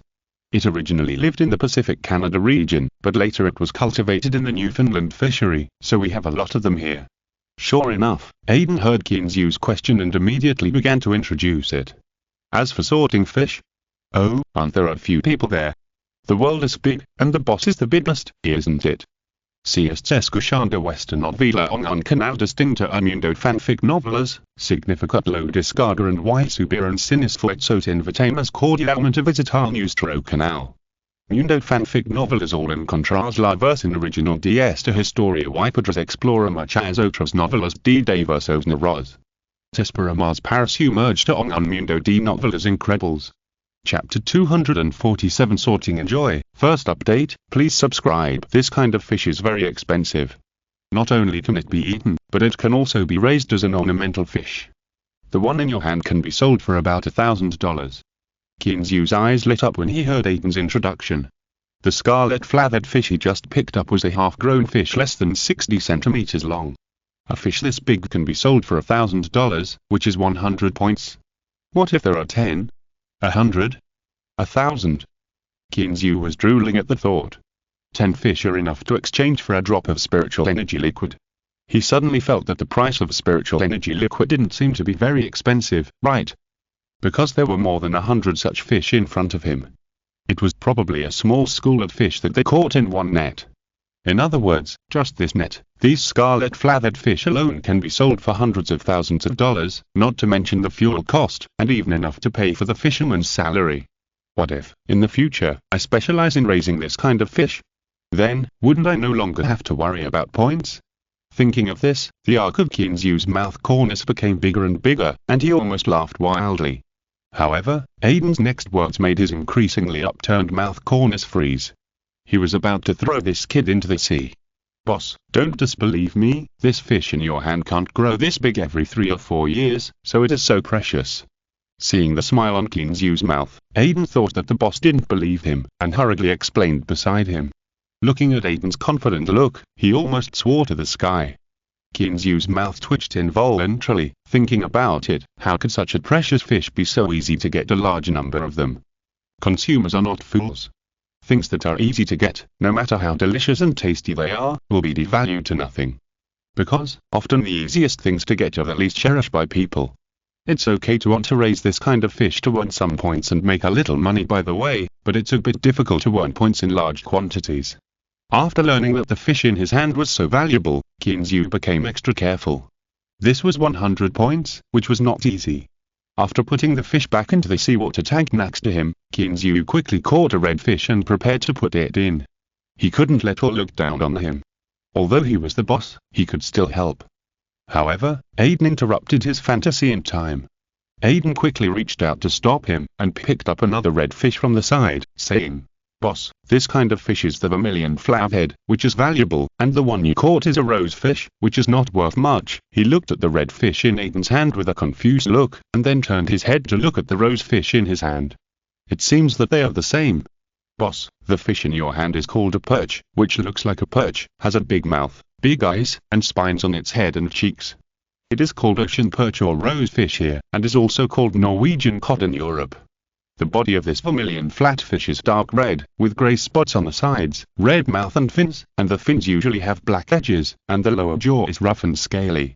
As he said, Aiden quickly pointed out the differences between the two fish and introduced them to Kinzu. He was ashamed to hear it. Sure enough, professionals are still professionals. Then, Kinzu looked at the large number of red fish he had just found. Could they all be this kind of rose fish? These guys have good names, but the price can't keep up with the times. But fortunately, he was lucky. After several people sorted out these red fish, there were not many rose fish. Most of the hundreds of fish in this large number were this kind of vermilion flatfish. Boss, this fish is golden eye snapper, which is also a fish from the Pacific Ocean. But someone raises it. It is probably that it escaped and reproduced. This fish is also very valuable. People in the island country like it very much. As he spoke, Aiden picked up another sea fish that was more than 50 centimeters long and full of bright red color, and introduced it to Kinzu. This kind of golden eye snapper is different from rose fish or scarlet flatfish. It is a very bright light red. This is a redfin snapper, which is not valuable. This is a bigger snapper, which is okay, but just throw it here, and we will sort it later. While sorting, Aiden explained to Kinzu the origin of these fish. This fish is completely different from the last batch. It seems that the species in his fishery are really not ordinary orders. Moreover, Kinzu also admired Aiden, a guy who was a bit talkative. This guy is indeed a fisherman who has been working for more than 10 years. To him, the fish that look similar are classified into several or even more than a dozen categories. This is just the red ones. If it is normal colors, it will be even more confusing. But this guy is very skillful in sorting them, and it seems that there is no deviation at all. For example, the same flatfish, black-banded flatfish, black-eyed flatfish, file-head flatfish, at least before this guy explained, Kinzu felt that he would definitely not be able to distinguish them. Only after his explanation, he could find the subtle differences in these fish. Aiden, how can you distinguish these fish so clearly? How many kinds of marine fish do you know? Looking at Aiden, who was sorting the marine fish quickly, Kinzu couldn't help but be surprised and asked directly. Well, not much. These are common marine fish, so we need to sort them clearly. After saying that, Aiden smiled and continued to say, looking at Kinzu's puzzled expression. Boss, take these flatfish for example. Different species have different prices. For example, the price of black-banded flatfish is the lowest, which can only be sold for about $8 per kilogram, while the black-eyed flatfish can be sold for $12 per kilogram. If we don't sort the fish clearly, those damn seafood companies will not be kind enough to help us sort them. They will buy them as black-banded flatfish. The loss will be more than a little bit. Kinzu was speechless after hearing this. So that's the case. Moreover, these seafood companies are too deceptive. If you don't pay attention, won't it be the fishery owners like me who will lose money? After more than 2 hours of hard work, it was almost noon when everyone finished sorting these marine fish. There are about 22.5 tons of fish, excluding seaweed and water, and some marine garbage. There are about 20 tons of fish, nearly 80,000. 30,000 fish may seem like a lot, and in fact, they are a lot. Even in the hands of these professional fishermen, it still took 2 hours to sort them out. Because when picking out precious fish, you have to be extra cautious. After all, there is a big difference between live fish and dead fish. Moreover, these are not deep-sea fish, and they will not die out of the water due to the pressure of the seawater like hair-tail fish. Therefore, these fish that can survive must be handled with extra care. However, picking out some less precious fish only takes a second or two, so in about 2 hours, the useless sea snakes are thrown back into the sea, and the jellyfish are killed directly. In the absence of turtles, fur seals, sea lions and other creatures to be released, Will and Simon can barely finish the job, and even so, the big men are so tired that they can't even straighten their backs. Chapter 248 Rainbow Trout and Cherry Trout. Take a break, prepare lunch, and then continue to set the second net. Seeing that the fish were all caught and it was almost noon, Will washed his hands, took out a pack of cigarettes from his pocket, and gave one to each of Simon and the others, then sat on the deck to rest. Although Will also handed a cigarette to Kinzu, he did not take it. It was not because he disliked the cigarettes. On the contrary, the cigarettes these guys smoked were comparable to those of Greater China in China. It was because Kinzu did not know how to smoke at all. He had been a good boy since he was a child. When he was in junior high and high school, he was watched very closely by his family. How could he have time to learn to smoke? After entering college, this guy thought that the sky was high and the birds flew freely. Who knew that college was completely different from what the teachers advertised?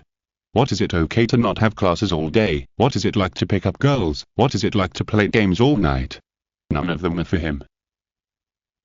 The brothers in the dormitory are more positive than each other. Except for one time when several people went to the internet cafe together under the leadership of Wang Ming, they have never tried anything else. However, the consequence of the overnight stay was that Wang Ming was severely scolded by his employer. Who made him a local? Who made his employer plant a spy next to him? Although he spoiled his son when he was old, he also kept a close eye on him. Come on, boss, let me introduce you to the fish we caught. Aiden was a man who couldn't sit still. Seeing Kinzu strolling around bored, he came over and said eagerly. Kinzu was naturally very happy. As a very ambitious and motivated big fishery owner, it would be a bit unreasonable if he didn't know any fish. He had been interested in these fish for a long time, but he just had no one to teach him, and he couldn't ask his employees one by one. So, after hearing Aiden's discerning words, his impression of this guy in his heart was turned upside down. From a somewhat chatterbox employee, he became a promising young man who actively approached our party and had a bright future and was motivated. Well, it seems that I have to find an opportunity to give this guy a raise. After muttering to himself, Kinzu followed Aiden and came to the fish hold again. These are the ones that are caught the most, so I don't need to introduce them, right? This is Atlantic cod, this is heron, you should also know this fish, sea bass, the most greedy guy in the sea, but also the easiest fish to catch. This one has been introduced just now, vermilion flatfish, this is sheep bream, this is black-banded flatfish, this is black-eyed flatfish, this is sea bass and also rosefish, this is red scorpionfish, this is golden-eyed bream, this is filehead flatfish, this is silver perch, this one you have seen brown trout, it is a migratory fish, this is Atlantic salmon, like trout, it is estimated that this fish will soon spawn. Aiden stood in the fish hold, pointing to the dead and frozen sea fish, and introduced more than a dozen kinds of fish to Kinzu. Kinzu relied on his powerful memory and 16 points of intelligence to match the names and forms of these guys one by one. In the end, even though his brain, which was more than half that of ordinary people, was full of ideas and exploded, he had to admit that being a fisherman really requires experience and vision. Especially for a large fishery like Kinzu's, especially this fishery has not been open for fishing for several years. Because there has been no fishing, it is a little different from those breeding fisheries. After all, he has always put in fish fry instead of fishing, so the fish are very mixed, just like the natural fishery in Newfoundland. If you don't have enough eyesight, you may really pick the bad ones. At this time, Kinzu found out how right it was to spend a lot of money to find some experienced old fisherman. I know this fish. Isn't it a rainbow trout? After basically introducing those fish that look similar, Kinzu saw a few sea fish that looked different. These fish were about 50 centimeters long, with dark backs, bright red sides, and pink stripes, which looked very similar to a type of ocean trout he remembered. Ah, this is a cherry trout. Hearing Kinzu's firm words, Aiden hesitated for a moment, but still said it with a brave face. Ah, isn't it a rainbow trout? Hearing Aiden's disrespectful rebuttal, Kinzu was a little embarrassed. Don't fool me, I have an ID card too. Of course not. Although the rainbow trout has a very bright and wide iris stripe along the lateral line, its back is pale green or yellow-green, its pelvic fin is greyish-white, and its sides are silvery white. Especially on the head, back, sides and fins, there are also varying numbers of small black spots. The back of the cherry trout is dark, with bright red and pink stripes on the sides, and the belly is also light in color. Aiden paused and pretended to be a little uncertain when he said, moreover, rainbow trout seems to be a freshwater fish. Kinzu was embarrassed when he heard Aiden's words. Is it a freshwater fish? No way. Okay, that's about it, boss, I'll go help them make lunch. Seeing that he had embarrassed his boss, Aiden quickly found an excuse and ran away. Staring at Aiden's fleeing figure, Kinzu shook his head and smiled bitterly. What are you afraid of? I won't eat you. At most the salary increase will be gone. Yes, that's it. At noon, the few people didn't have any big meals. As the saying goes, if you live by the mountain, you eat the mountain. If you live by the water, you eat the water. If you live by the sea, of course you eat seafood. Will and Simon each took a few sea fish and grilled them skillfully, while Hubbard and Patience made some salads on the side. Kinzu turned around, but didn't find Aiden, the kid, and couldn't help but wonder. Hey, Will, have you seen Aiden? Where did this guy go? I don't know, I didn't pay attention. Hearing Kinzu's question, Will also turned around and looked around, then shrugged, with some doubts in his tone. But before he finished speaking, he heard a splashing sound of water coming from the side. Kinzu was immediately startled. Would this guy jump into the sea out of despair? Hey, boss, look at this, your favorite guy. Obviously, Kinzu thought too much. Aiden climbed up from the side of the ship with an air tank on his back, holding a dark green big guy in his hand. Ah, where did you get such a big lobster? That's right, what Aiden was holding high was a Boston lobster with a dark green carapace. Looking at the big guy with a body length of 70 to 80 centimeters and two huge front claws, Kinzu asked in surprise. The title was typed wrong just now. This chapter should be the third update today. Extra update for the Strong Guardian, 8 Chapter 249 An unexpected surprise. However, it was obvious that his question was redundant. Didn't you see that there was still a dark green seaweed on his head? Patience, who was nearby, reached out and pulled Aiden up, quietly helped him take the seaweed off, then gave him a thumbs up and said with a smile, Hey, man, good job, I haven't seen such a big one in a long time. He was telling the truth. It is true that Boston is rich in lobsters, but after years of fishing, such a big one is rare. This is not a big one, there are still many big ones below. After putting the lobsters away, Aiden took down the air tank and said excitedly, Are there any big ones? How many are there? Kinzu suddenly became interested. Big lobsters, a lot of big lobsters, even if he didn't eat them himself, he could sell them.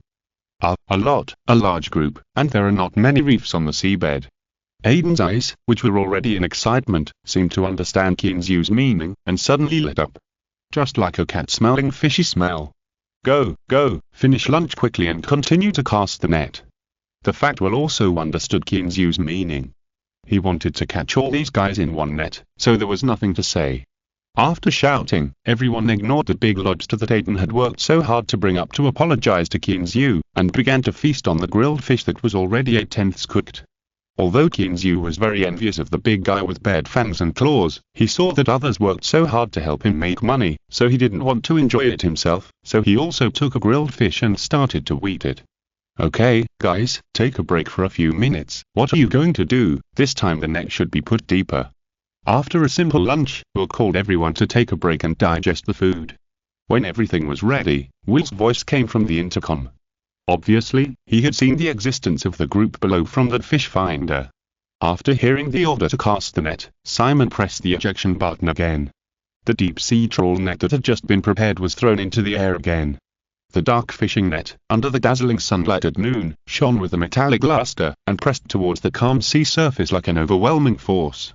However, this time, the rope that was ejected from the fishing net was longer. The fish they caught just now a fish from the upper layer of the ocean, about 5 to 20 meters from the sea level. And this time, if they wanted to catch things on the seabed, their net had to be lowered deeper. At this time, they were still on the continental shelf. At a depth of 40 or 50 meters, they had basically dragged it to the seabed. This net would catch more things. The reason why they didn't choose to go so deep just now is not only because there were reefs in that area, but also because of the height of the fish school detected. There were no reefs in this area, and if they wanted to catch the guys on the seabed, they had to go deeper. How is it? Kinzu couldn't sit still for a while after the fishing net sank to the bottom of the sea. He walked to the cab and looked at Will, who was staring at the fish finder with a relaxed look on his face. Not bad, boss. Although there are not as many things in the net as before, the sea here is not very deep, but there are a lot of good things. They are definitely more valuable than the last time. In 10 minutes, we can pull out the net. Will said with a relaxed look, pointing to the small dots displayed on the fish finder and the pressure bar on the fishing net displayed on the monitor next to him. It is estimated that these things are really a piece of cake for him. However, just as he was joking with Kinzu with a relaxed look, his face suddenly changed and his expression became more excited. Boss, it seems that we have to pull out the net in advance. We caught a big one. Will pointed to the fish finder. A small dot that was obviously larger than the other small dots shouted excitedly. What are you waiting for? Hurry up and pull out the net. Kinzu was so happy when he heard that there was a big fish. It seems that he can collect the points he needs this time, right? Boss, wait a little longer, it hasn't entered the net yet. Wiping the cold sweat from his head, Will smiled helplessly in his heart. Why is this boss more anxious than himself? Kinzu was a little annoyed when he heard this. Why are you screaming when it hasn't entered the net? It made me excited for nothing. However, Will's voice made him excited again. Boss, look, it's in the net. Simon, get ready to close the net, there's a big guy. Watching the big green dot approaching the fishing net little by little, it finally successfully stepped over the body of the goddess of luck and stepped into the arms of the goddess of death.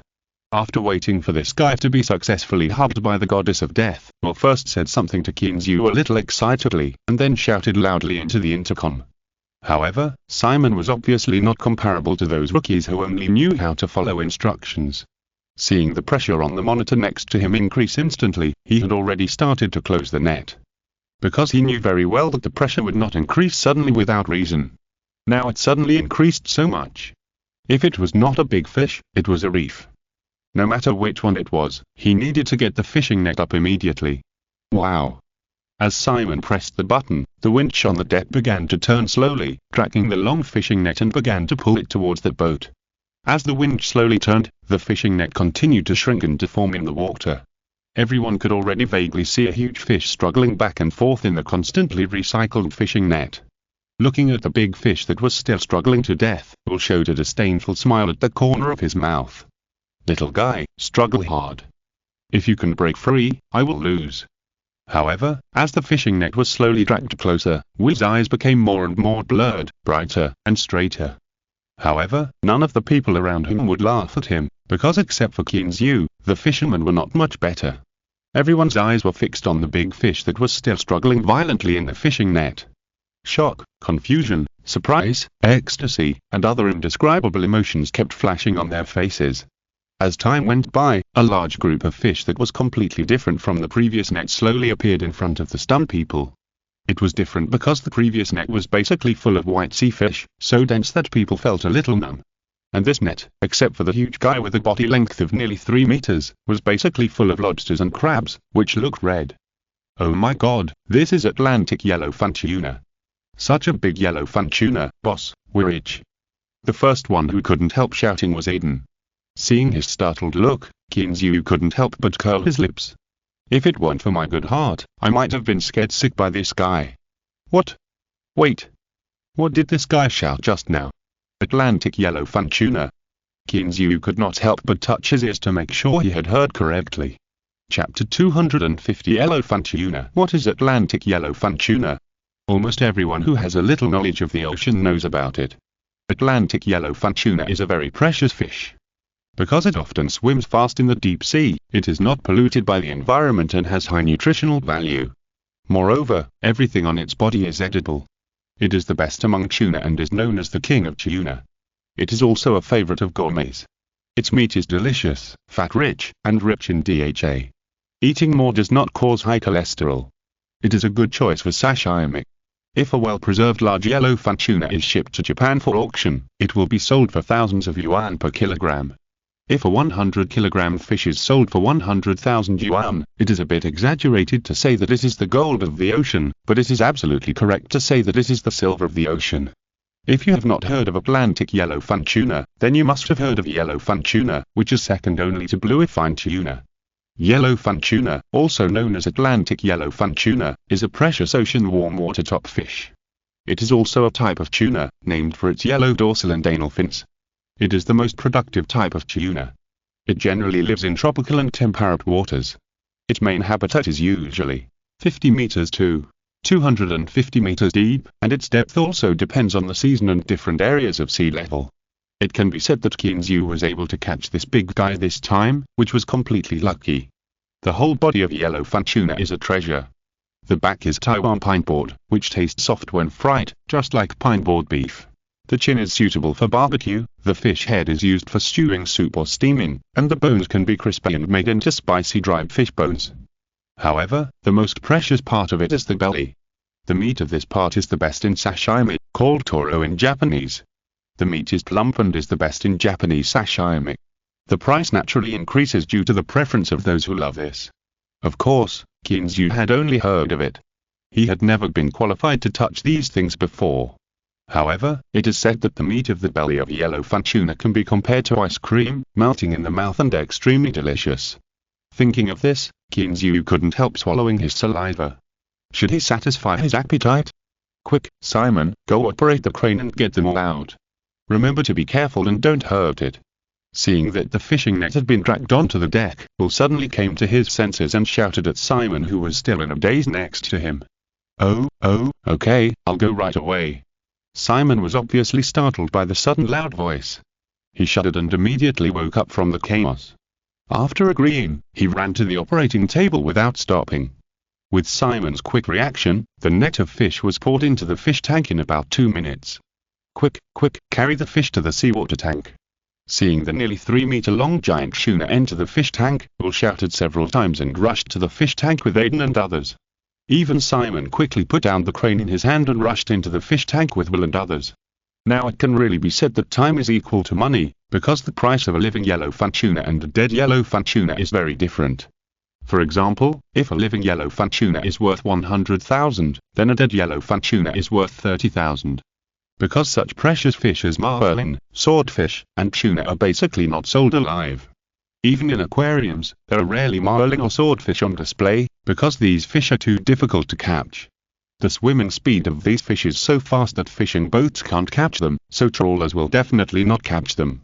As for the speed of the purse and fishing boats, they were too slow to raise the nets. Even if they caught the fish, they could still get out of the other end of the nets with their own speed. Even if they couldn't, their impact could break most of the nets. If Simon hadn't raised the nets immediately, it would have been very likely that the fish would have slipped away, or even destroyed the nets. In this case, Kinzu would be lucky to earn back the money for a fishing net, not to mention earning points. So, if you want to catch these 3 kinds of fish, basically 90% of the ways are to rely on fishing. And after catching them, there is another big problem, that is, the fish is too big, and the struggling force is even greater. Not to mention one person, 3 or 5 big men can't hold it down. In addition, these fish need to swim continuously to breathe, and they will die soon after leaving the seawater. So basically, whenever such fish are caught, they will be killed and frozen directly. But Kinzu's fishing boat is different. He has a seawater fresh keeping tank, and his seawater tank is all filled with water from outside, just like a big iron cage in the ocean. In other words, the water in the seawater tank is constantly changing while the boat is sailing, so the fish will hardly die, at least they can be sold alive. Seeing that everyone has gone in, Kinzu is embarrassed to stay outside.